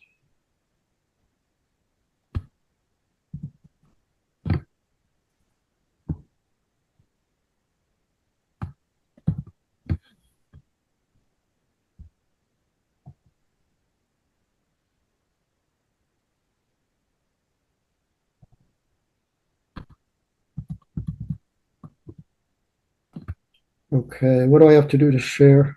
No, I've already made you a co-host.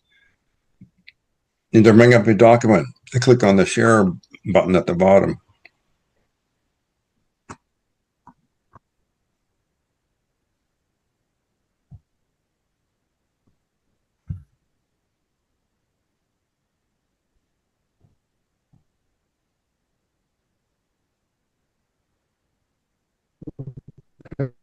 This is what I sent to Les, and Yeah, can you proposing enlarge something that so we can all read it? much more general.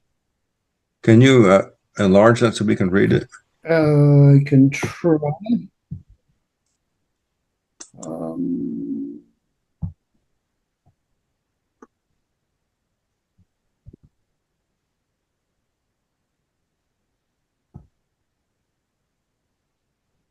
is that any better?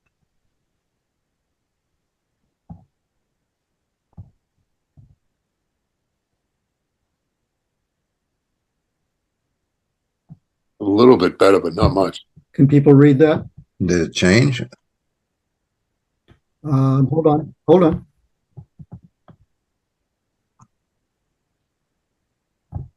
How about that? That's better.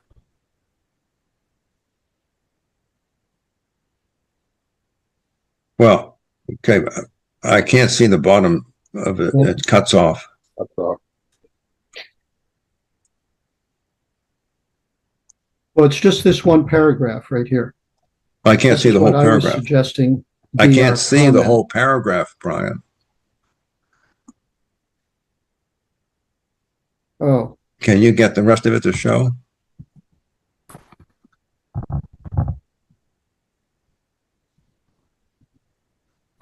what can't you see? I see 3 sentences below the first one. The positive and negatives of the site selection would receive a. That's it. I can't see below that. I don't know what that is. I see. Um,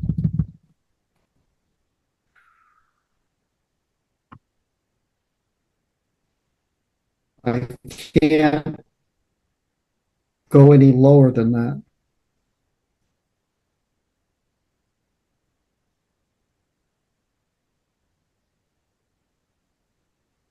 Obviously, this thing isn't sharing my screen.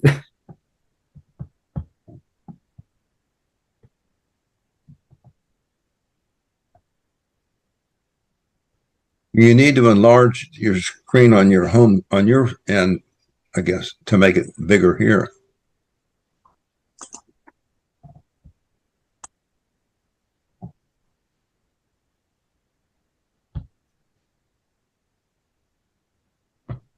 Is that better? No, it dropped off stuff. And now I have the first sentence. Go the other direction on what you were doing. Up or down, you mean? Yeah, scroll the other direction. Can you scroll down, That's Brian? the top of the message. I can't go. No, can you I scroll can do down? that, but I can't. Go to the You scroll were- down on your right. See if you can scroll down. I can do that. No, you were scrolling before. Just go the other direction. I can't. I'm at the top of the message. You want to go more towards the bottom of the message. That's where I can't see.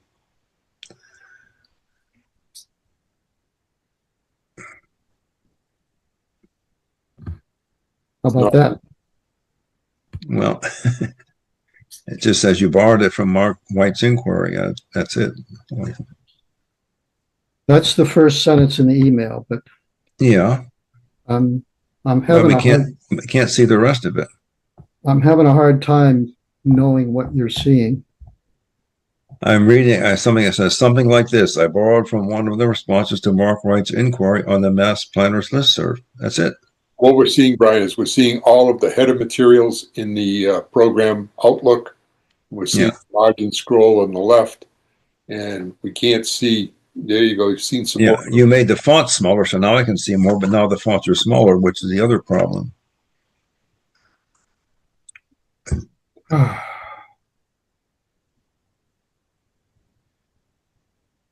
Are you maybe not looking at the whole email itself, just the summary that appears in your directory?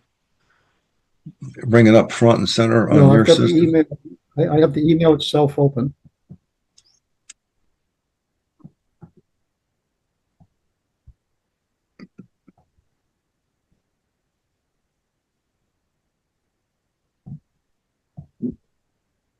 Could I make a suggestion?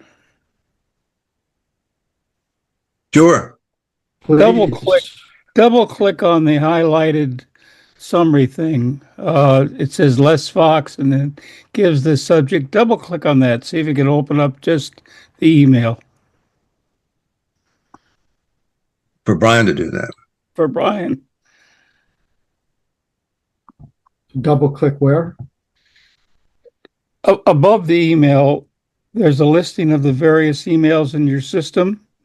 The one that's highlighted says Les Fox PB hearing municipal zoning. Double click that. See if you can open up just the email. Oh, you're seeing a whole different screen than I'm seeing. Okay. I think see what you're you're seeing. not displaying the email message itself. You're displaying a summary that would appear in your directory listing, I think. That's what you should, what your pointer is at is what you should double click on, according to my screen. Yes, I think the problem is I need to reshare that. So hold on.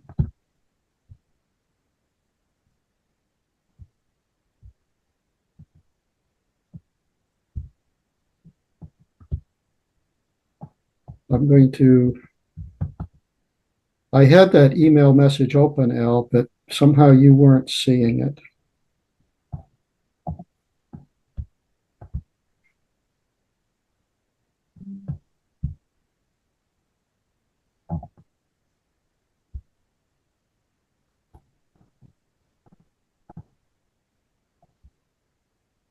How about that? Okay. Oh, there we go. Well, you had it. It was better before when it was bigger, but I can sort of deal with this.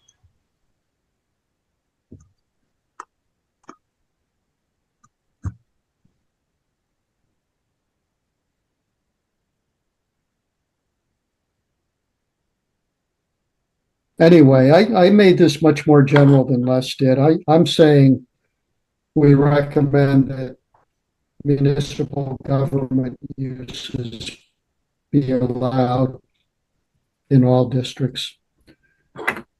Yes, and I just tried to simplify it. Infrastructure.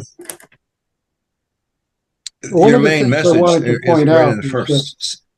I'm saying special permits or other approvals are unnecessary because projects like these have to go for town funding. They have to go before town meeting. And I understand all that. I'm trying to get down to a thing that could be put right into the zoning bylaw, which you don't typically put these arguments in the zoning bylaw. No, but this is our comment to the planning board. Yes, we could add it anyway. But the point is that projects like this get reviewed right in town meeting in a way that private projects do not get reviewed. There's no need for a special permit for this stuff. Well, that's all fine. I'm trying to keep it focused on what our remit is, which is the Water Resources Committee. I mean, look what happened with the fire station. Pardon? Well, in that sense, I think the language should be much more general. I mean, if you want to recommend specific language, I think it should be very general.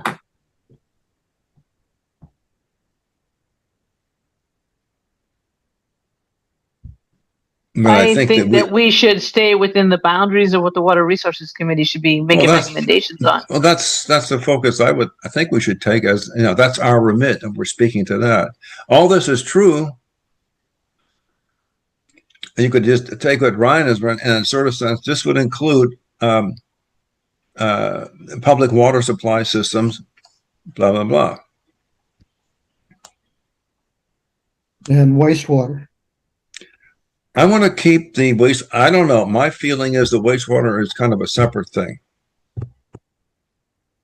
I think it would invite a lot of unnecessary distraction. That's why I suggested it be by special permit.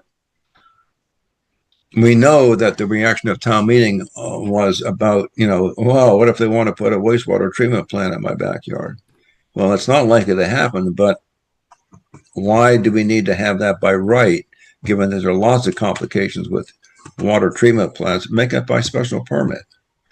water, a well, we should go anywhere.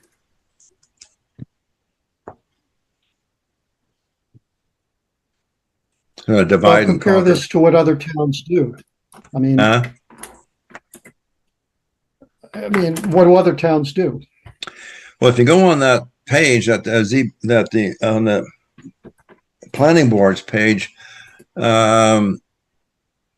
Rich Gazzardi and Mark White have collected a lot of stuff that summarized what a lot of other towns have done. It ranges from wide open, anything goes anywhere, and some have some constraints. So you can have a look at all that. There's a lot of work they've done on summarizing what other towns have done. But certainly a number of them do allow municipal government uses by right in all zoning districts, period.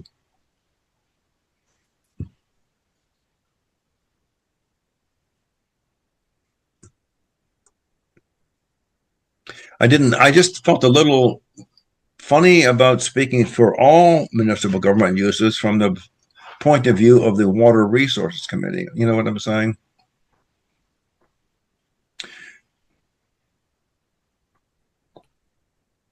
You can say something like the Water Resource Committee recommends that public water systems are a municipal government use that ought to be allowed by right in all zoning districts. I mean, that would kind of cover it.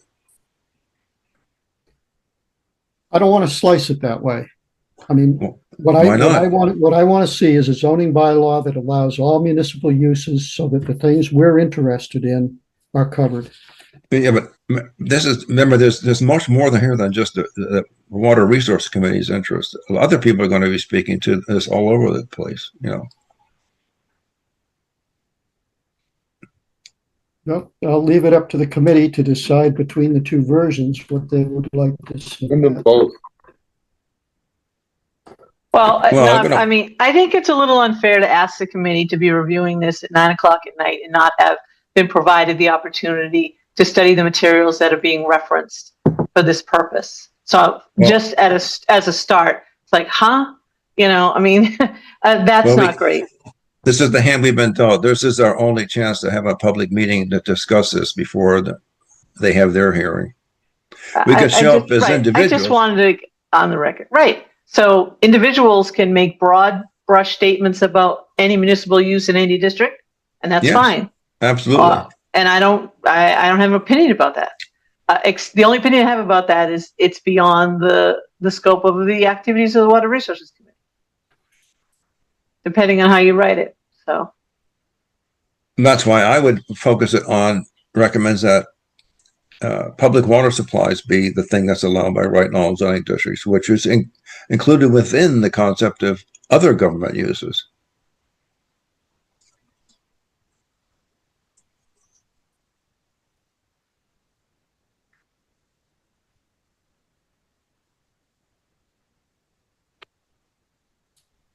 So I'm on the planning board's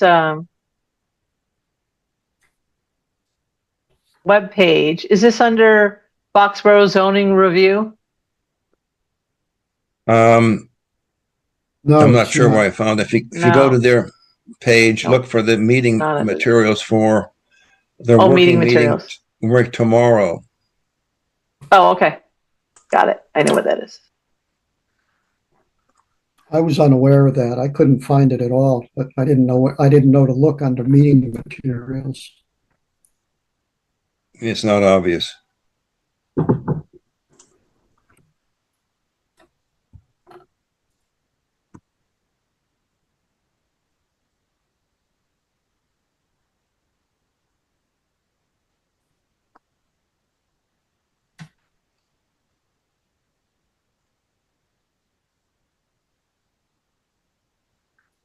They're meeting tomorrow? Is that what you're saying? They usually meet on Monday. So tomorrow. So this is a special event. It's a working meeting. No public input. I see it. Yeah. It's a public meeting, but the public can't provide input. Is that what it is? Well, you can listen. I think that's I didn't make the rules up. And then the hearing is August 4th. Well, the But I agenda think- does have a public comment period in the beginning. So, yes, I mean, I guess the public comment period is for items that they're not going to discuss. So technically, you don't have an opportunity to comment.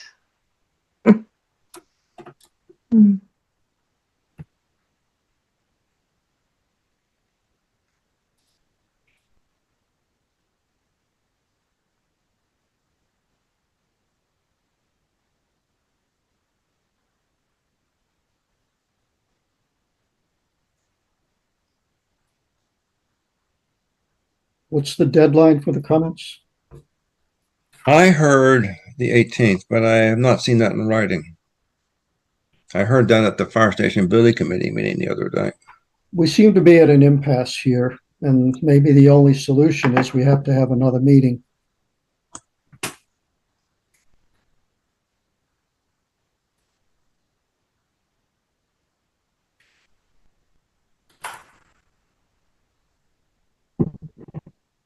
I mean, the town planner has their suggested language. Yeah. But,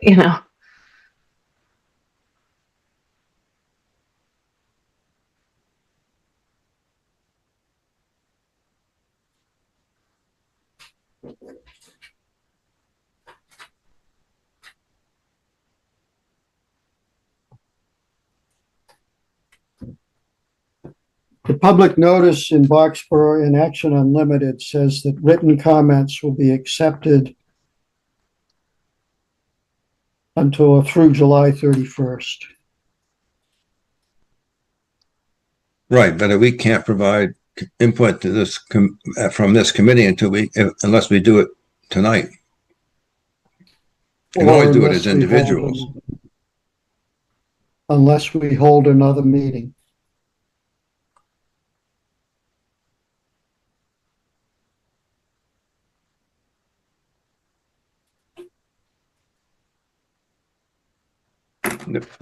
Well, do folks want to do another meeting just to go through this?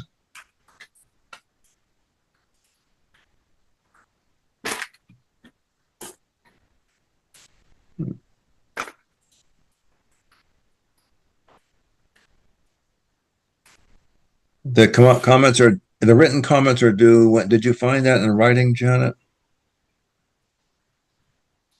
I didn't find anything on. It was Brian who commented on written comments.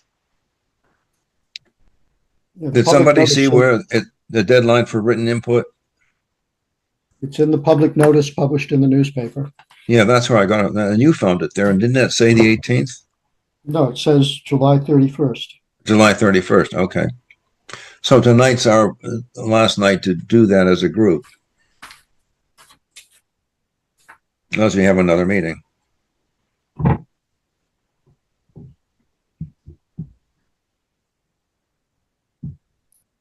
Well, we could do that if you want.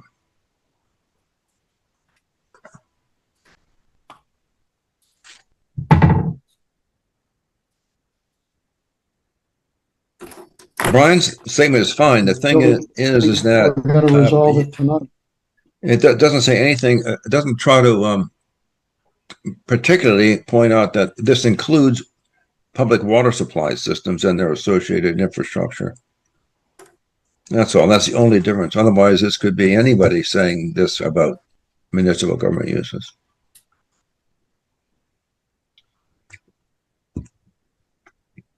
Because the Water Resource Committee recommends the municipal government uses, including the development of public water supply wells, treatment plants, and distribution systems, etc., be allowed by right, blah, blah, blah. That would, to me, that would do it. It gives us a flavor of what's the Water Resources Committee saying about this matter. Otherwise, any committee could be saying this. That could work. Pardon? You haven't specifically excluded wastewater. No, I'm a little leery about trying to say wastewater is permitted by right. I just have a feeling that's going to be provocative and invite a lot of challenges. Well, then it could be changed, but our recommendation is our recommendation. Well, I'm not so sure I agree with putting a wastewater treatment system anywhere, because I don't know where anywhere might be. That's a valid point. People might be concerned about it. That's why I'd rather make it a special permit process. But again, you're back to this issue that it would have to have town meeting approval, and that would get shot down. Yes. I mean, that's what happened to the fire station. Fire station got shut down because people pointed out that it wasn't consistent with the zoning. Now, Janet's pointing out that the language that's in the 2020 edition does allow that under government use. I thought it was not there. Oh, I didn't say that. No, I never said that. I said that. But you said that. But I think, wouldn't they have voted it down even if it was allowed? That's another kettle of fish. Right now, Alec Wade's, the town planner's recommended definition of municipal use is a use conducted by or on behalf of the town, including but not limited to the operation, maintenance, and administration of municipal facilities or services, excluding commercial enterprises and utility scale infrastructure not directly operated by the town. So utility scale infrastructure. What's that? Right. That like I mean, I could think it could be a power plant, could be a water treatment plant, could be a wastewater treatment plant. It could be, it could be a lot of things. It could be be a solar field. telephone. It could be telephone poles. Right. We don't know exactly. So, so then I would be like, okay, what did you anticipate by excluding? What is utility scale infrastructure that you're excluding? Would that include wastewater treatment plants and water treatment plants? Like, there are questions to be asked, I think, before we provide recommendations as a committee. Individuals can always do what they, feel compelled to do. But I mean, in terms of providing collective input for the revision of the zoning bylaw, we have to make something short and sweet, right? You can't have too much baggage on it. Well, I think there's questions to be answered first. Well, you raise a good point, Janet. I mean, people seem to think that another definition needs to be provided here. And Alec's definition goes a long way towards addressing the concerns raised that what I have here is too general. Right, and in his language even says the accompanying definition could read. So, he's putting it out there as something for folks to discuss. It's not a given. And now we need to dig into what these exclusions are. Well, the last thing we want to do is come in from left field and be, and all of a sudden be like, yeah, and we want to have wastewater treatment plants. We need to really know where people are coming from on this. So I've downloaded the materials that are from the planning board perspective, and I can read them through. I can do another meeting if it's brief, and just focus on this one topic. That's what you want to do before the. Well, I mean, do we think? I mean, I'm looking at Alex's recommendation. He's got two pieces. One is municipal use. The other one is public safety. Mm-hmm. So under the municipal use, does that cover the case of a well or well field for delivering of drinking water, which might include treatment systems, piping, and so forth? Right. We don't know. Or does that become a utility scale infrastructure? But if the town directly operates it, even at the utility scale, it should be allowed under this language, right? Well, what if the town doesn't directly operate it, but subcontracts to, like Acton did? It's another district that's not maybe directly operated by the town. That's right. So keep that in mind, because you don't know who would, it might be cheaper to hire hire Weston Sampson to run your wastewater treatment plant for the next 30 years. I mean, so there's so few words, but it could mean a lot in terms of what we're allowed and not allowed to do in the future. One way around that would be to change it to say owned or operated by. Mm-hmm. Well, what if we don't do either? What if we do something like, allow Acton Water District to receive the water from Higger Well, treat it, and deliver back to us for drinking. Mm-hmm. All the treatment infrastructure other than a pump house might be in Acton.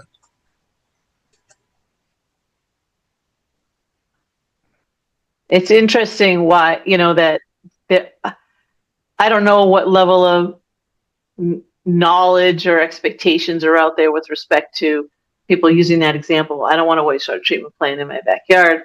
And,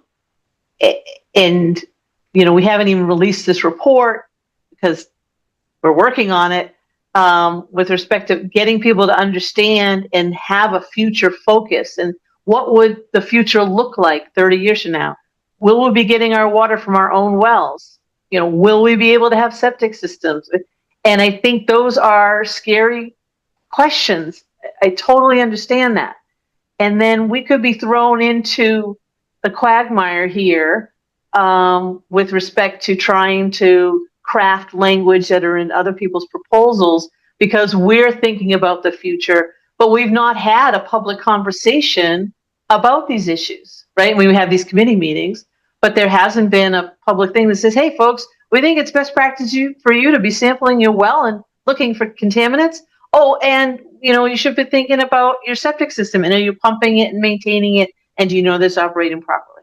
And so there's things that, there's so much education that needs to happen that isn't happening, and people might not be mindful that they need to think about, or they are aware of those things, but they're not doing that, and not knowing that not taking care of your privately owned infrastructure, which is your well and your septic system, that's your privately owned infrastructure, has an effect in the environment and can have a direct effect on the future use of groundwater supplies in our town. So it's like, I get why people say, oh, I don't want that in my backyard. Yeah, okay, I understand that.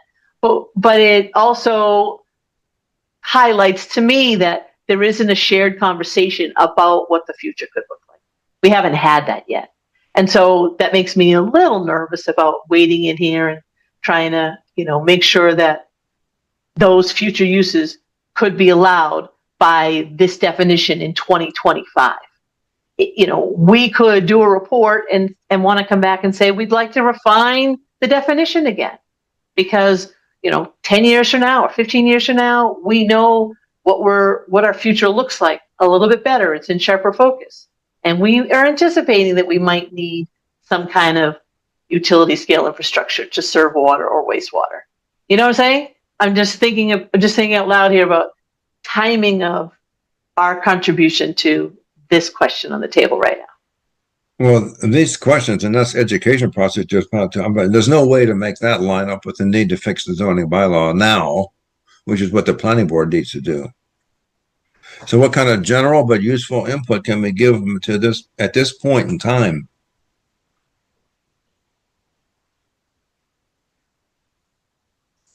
I think we need to find out what Alec meant by utility scale infrastructure and figure out if that impinges on what the Water Resources Committee, is looking at for the far future. I mean, we're already developing utility scale infrastructure. We just put it in a water line. Right. Right. And it's not directly operated by the town. We're billing for it, but we're not operating it. Yeah. And we're not owning it. They're acting as our agent. Now, the way it's written is for residential zones, it's by ZBA approval, and then by right in business, office park, industrial, et cetera. So, it's the residential zones that are going to need this more than the other. Right. But right now it says ZBA would give approval for that in the proposal that the planner has put out. I'm just reading what's on the website. Yeah, I understand. Well, it looks like we need to have another meeting to come to some agreement about what our collective input should be on this thing, right? That's one thing. So we can do another meeting, assuming our schedules permit. The other piece is, do we want this to be speaking to both wells for water supply as well as wastewater treatment facilities? I think it's any water treatment facilities. Because the other problem we have is, how do we know we're not going to have to build a road or a bridge but we're going to have to do some other stuff to get all this stuff installed. I mean, there's a whole bunch of things that have to go on that haven't been addressed. It's not just buildings. Right, but I mean, you've got to start somewhere. Well, if we're going to amend the That's zoning, the don't infrastructure. allow for all of that up front. This shouldn't be a piecemeal cakewalk. Well, I think Janet brings up a good point. You know, we ought to know what ALEC means by whatever that term was, and we can find that out tomorrow. Well, I mean, it kind of means what the plain language it means, doesn't it? That's what I thought. Government plain language. Come on. No such thing. I mean, if it were clear, we would, we wouldn't be having these meetings, right? And like, I don't know what you think ALEC could do to clear it up, including but not limited to the operation, maintenance, administration, whatever.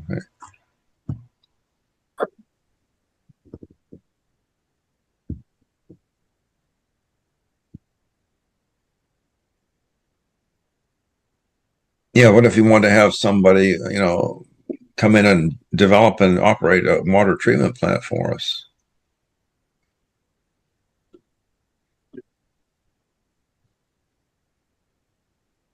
Well, we already kind of do that now.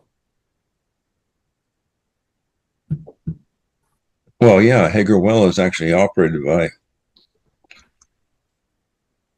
Right, so this would Western invalidate our current uses. Pardon? This could invalidate our current uses. Yep. I'm sorry, are you run that by me again? Well, if we already have, Hager Well, Yeah. and then we're going to have the town of Littleton water line extension, we can't write a zoning change that's going to prevent us from doing what we're already doing or in the near term plan to do. Right.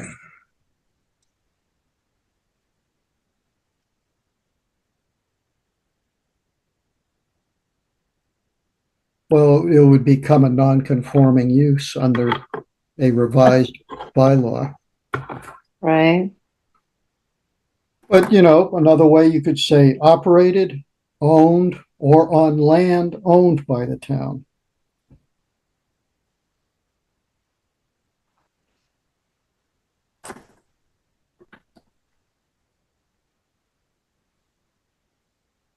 And think about telephone poles. We grant permission to a utility to install telephone poles on our land. Yep.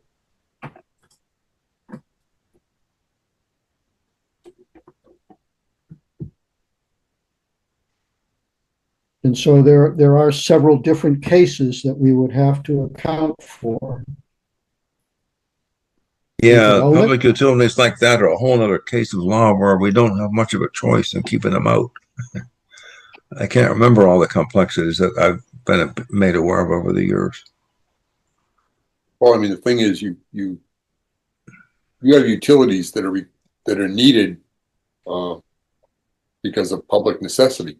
Yeah, public utilities, towns have very little ability to regulate public utilities for that kind of thing, siting and so forth, as I believe.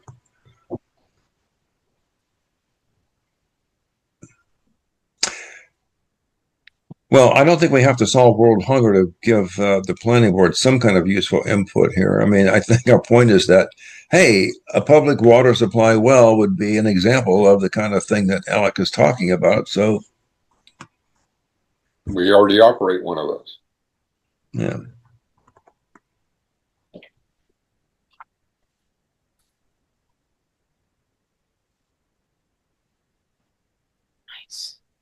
If somebody want to take a crack at drafting something for us to look at our next meeting, which we'll have to figure out when that would be.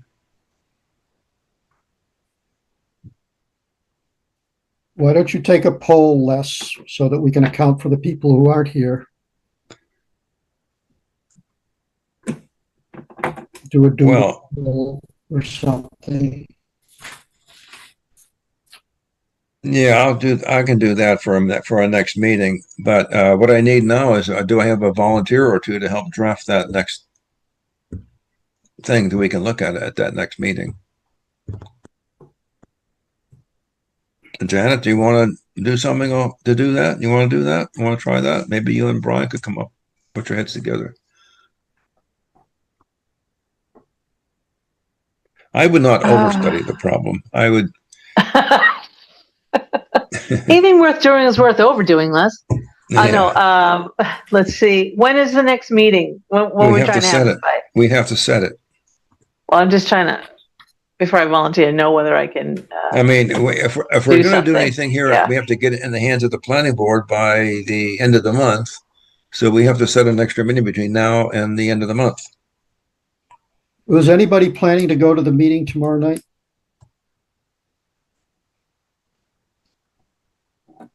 I was going to attend virtually because that's what I was told that we could do, but we can't say anything. Yeah, I forget where I got that idea from, but Owen and Becky sent that around. Well, it's not a public meeting. It's a here. That's right. It's a working session, right? So we can go and we can lurk. You know? Maybe I'll go. Maybe I won't. I don't know. I can't commit to that. I probably cannot attend that tomorrow night because I'm going to be out of town for most of tomorrow.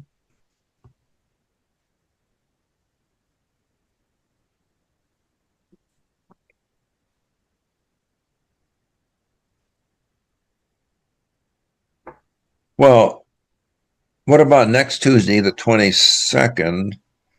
We have another meeting. Well, I should poll the others, but we could just set it, you know? I mean, we can't take too much time to figure this out.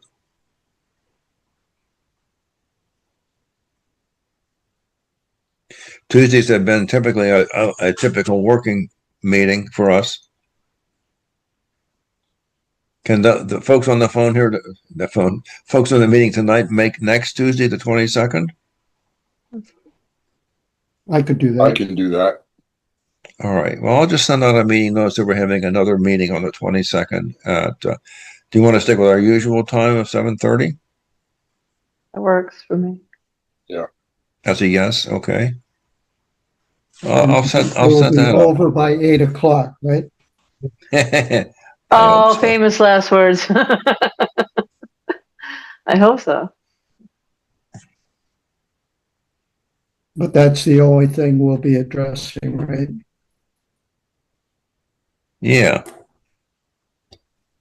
And we're not allowed to send, we're not allowed to discuss this by email, right? No, a committee, I mean, a sub-team of two could work on a draft to present back to us. If you and Jenna, for example, want to do that, that's fine.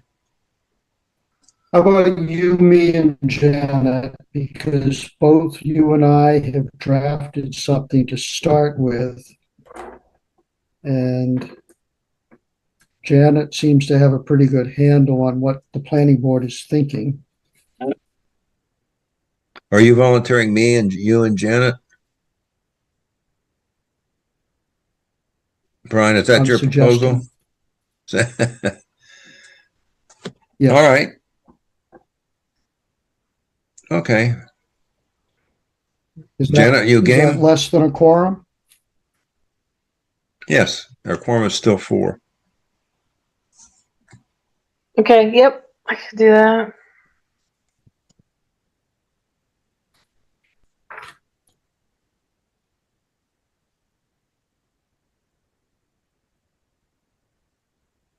Okay.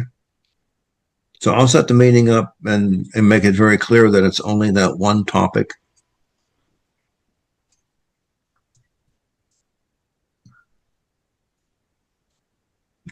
Right. A quorum right now is it's up to me. 4 because we have 6 appointed members. What?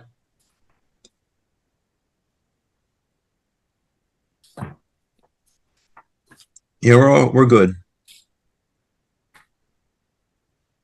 Nobody else can show up.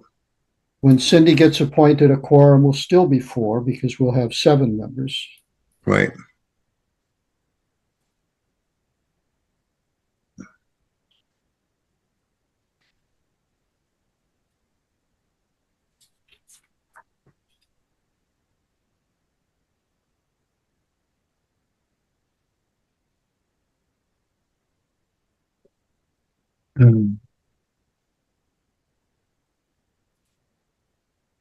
Okay.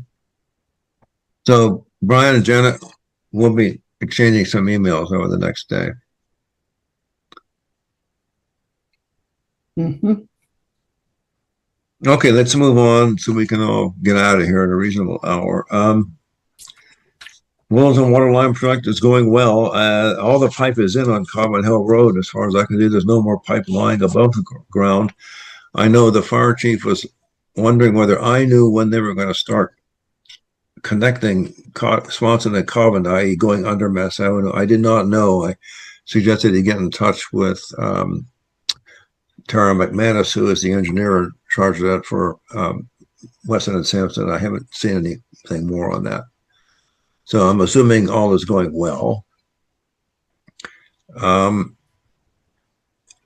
did send a note to Matt Silverman at Littleton Water saying that we should put our heads together at some point in time, and that which includes Mike for the town and Matt and others, figure out the process by which we're going to apportion the charges for the betterments and get them on the tax bills and all that stuff. And Matt's comment was that he's working on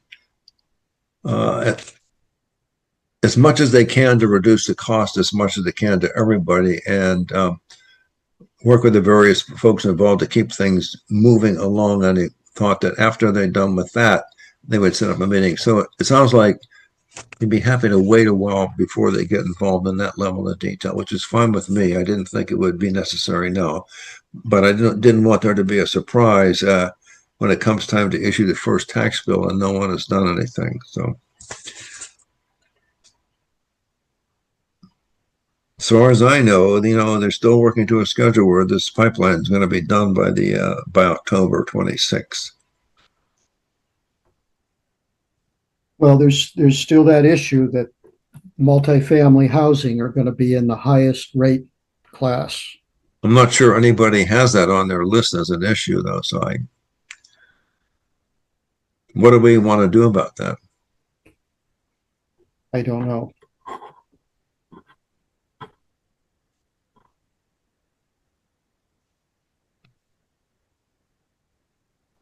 I mean, are individual condominium owners going to be getting a water bill? No, I don't think so. I believe most of the buildings have one water meter, and the management will apportion the costs among the condos and add it to their condo fee.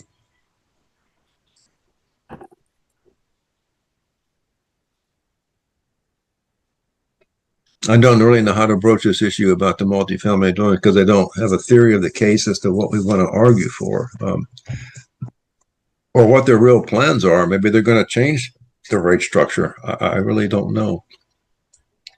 Do you think we should have a conversation?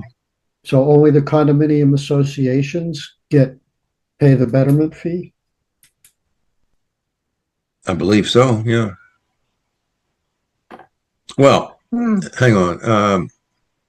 Each property that gets a tax bill will be bettered, but the bill will go to the association, I believe, is the way that's going to work. And then the association will figure out how much each owner, what their piece of that is. So the condominium owner's tax bill will not include a betterment fee. I think it would be like a new line on the tax bill. I think is the way I understand it. It's like you see on our tax bill, there's another line for a surcharge, what is it? A CPA, remember there's a little line on your tax bill that shows the CPA charges. It'd be something like that, I think. But I don't know. I mean, that's why the assessor has to get together with the financial team and figure out how they think it should be done.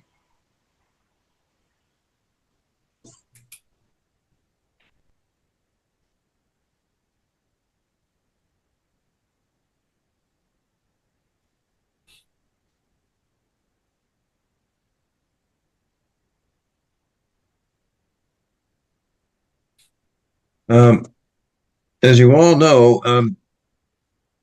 Brian and I have been meeting very informally, very irregularly with Matt Mosteller of the Acton Water District and Matt Silverman of the Littleton Water Department about, you know, where we are in our project with Weston and Sampson, and very general conversations about if we ever want to do something in a movement towards, say, regionalization or getting water sourced from both towns to supply water on Moxborough.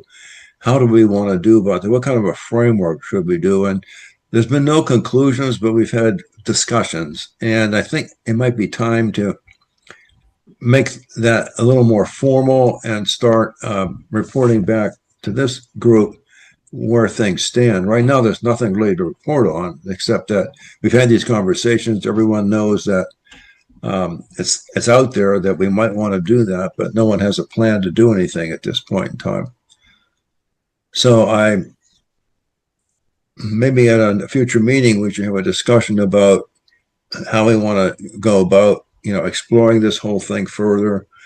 Do we want to have another team go off and explore the whole regionalization concept and see where that leads us?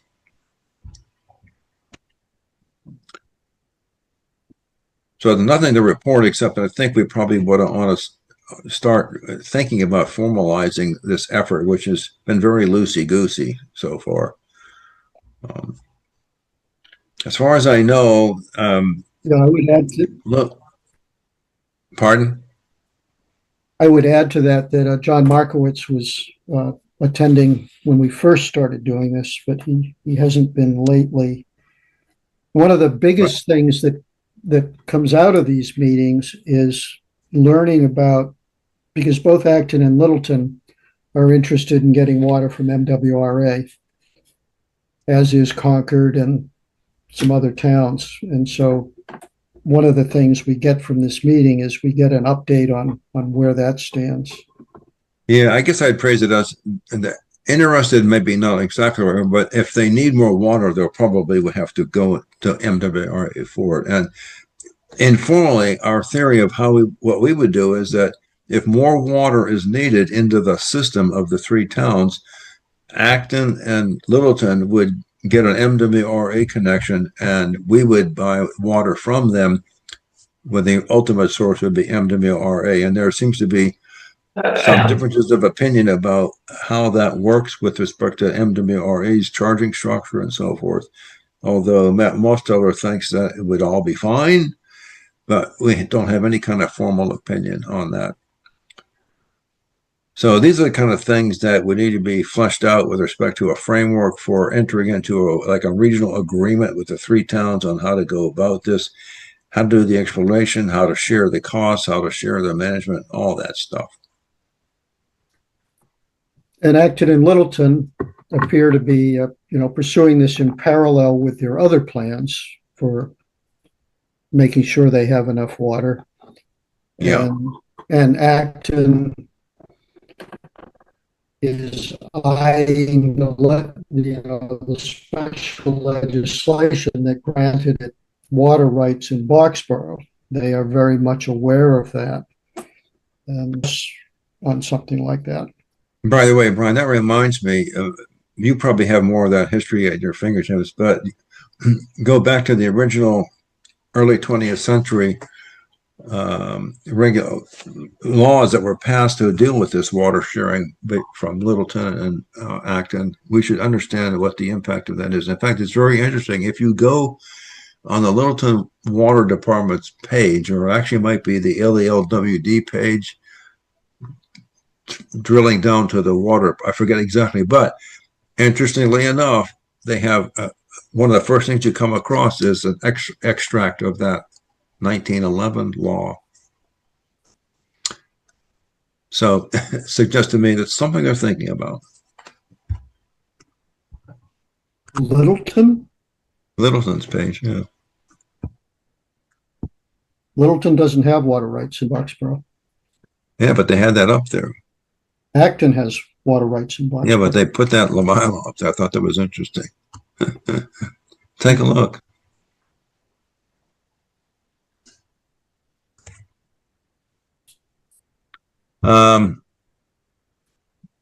You may all have seen some traffic, maybe not. The Boxborough Conservation Trust is trying to put together, or has put together, a land advisory committee to advise them on land acquisition pieces. Somebody's trying to get in, I think. Brian got. Looks like Brian must have dropped out at some point. I think he's back in now. Hey, you got kicked out or something? You're still muted. Brian, you're muted.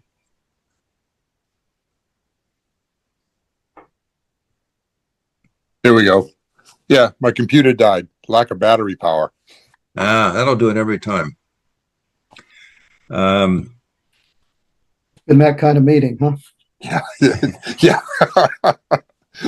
Yeah, so they want to put together an advisory committee to advise them on land acquisition. And Rita Grossman, who's the president of Boxborough Conservation Trust, was sort of asking me whether maybe the Water Resources Committee would like to be involved in this. And I really didn't want to devote any extra energy to that. But it turns out that John Nyland is participating in that for the Economic Development Committee, and he happens to be a member of this committee. So I suggested to Rita that John could do a twofer. He could represent both interests for this BCT committee, and everybody seems to think that's just swell, and John didn't object too violently anyway. So that's the plan. John's going to show the flag. Okay. Thank you, John, very much. Yeah, their chair or the head of their land committee made a presentation to the Agricultural Commission.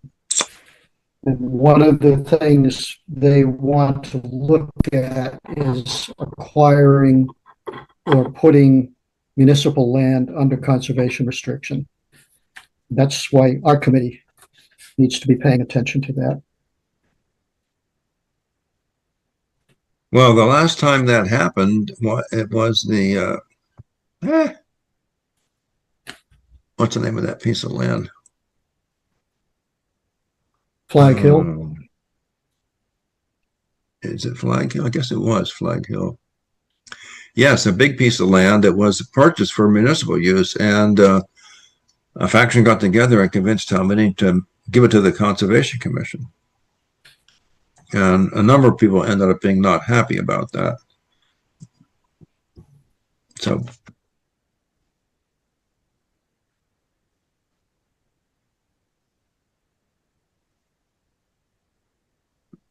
for example, from the perspective of the championing access to water, should we find it, and putting in infrastructure to get it, we would not look favorably upon putting conservation restrictions on land which has good water under it, because you couldn't put a well house there or a pump house or even drill a well.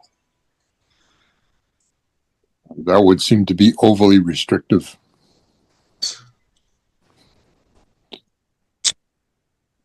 But John's going to keep an eye on things and just let us know if anything interesting happens. So I'm actually on that through the AgCom, not the EDC. Oh, you're on there for the AgCom. Okay, sorry. Yeah, that's all right. Rita didn't correct me, so she may not know who you're representing. So, okay. I'll make it a three-fer then. You got a three-fer, right? Right. Jesus, how many hats can you wear? Okay, so we're going to have an interim meeting next Monday, and our August meeting will be on at the expected time, which would be the 19th of August. So mark your calendars. 19th of August at 7:30. And that's it. Anything else to come up in by way of reports or anything? We have no. Oh, that's something I should know. As far as I know, the select board has not yet Well, I think we designated wanna someone to help. represent themselves on this committee. Dave was it. They have not yet to do those appointments, and I believe that will be at their next meeting of the select board. So that's another person we'll have here at that point in time. Kristen is aware of it, and it's going to take some action.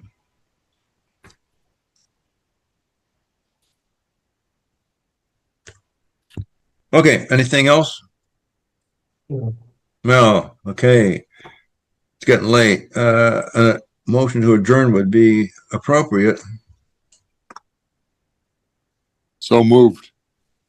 Second. Brian Lynch moves to adjourn. Second. Stephen Schmidt seconds. Okay, I'll do a roll call vote. Brian Lynch, Aye. Janet Connolly, Aye. Brian Clemens, Steve Schmidt, Aye. and Fox says aye. Thank you all for hanging in there. I'm going to stop the recording.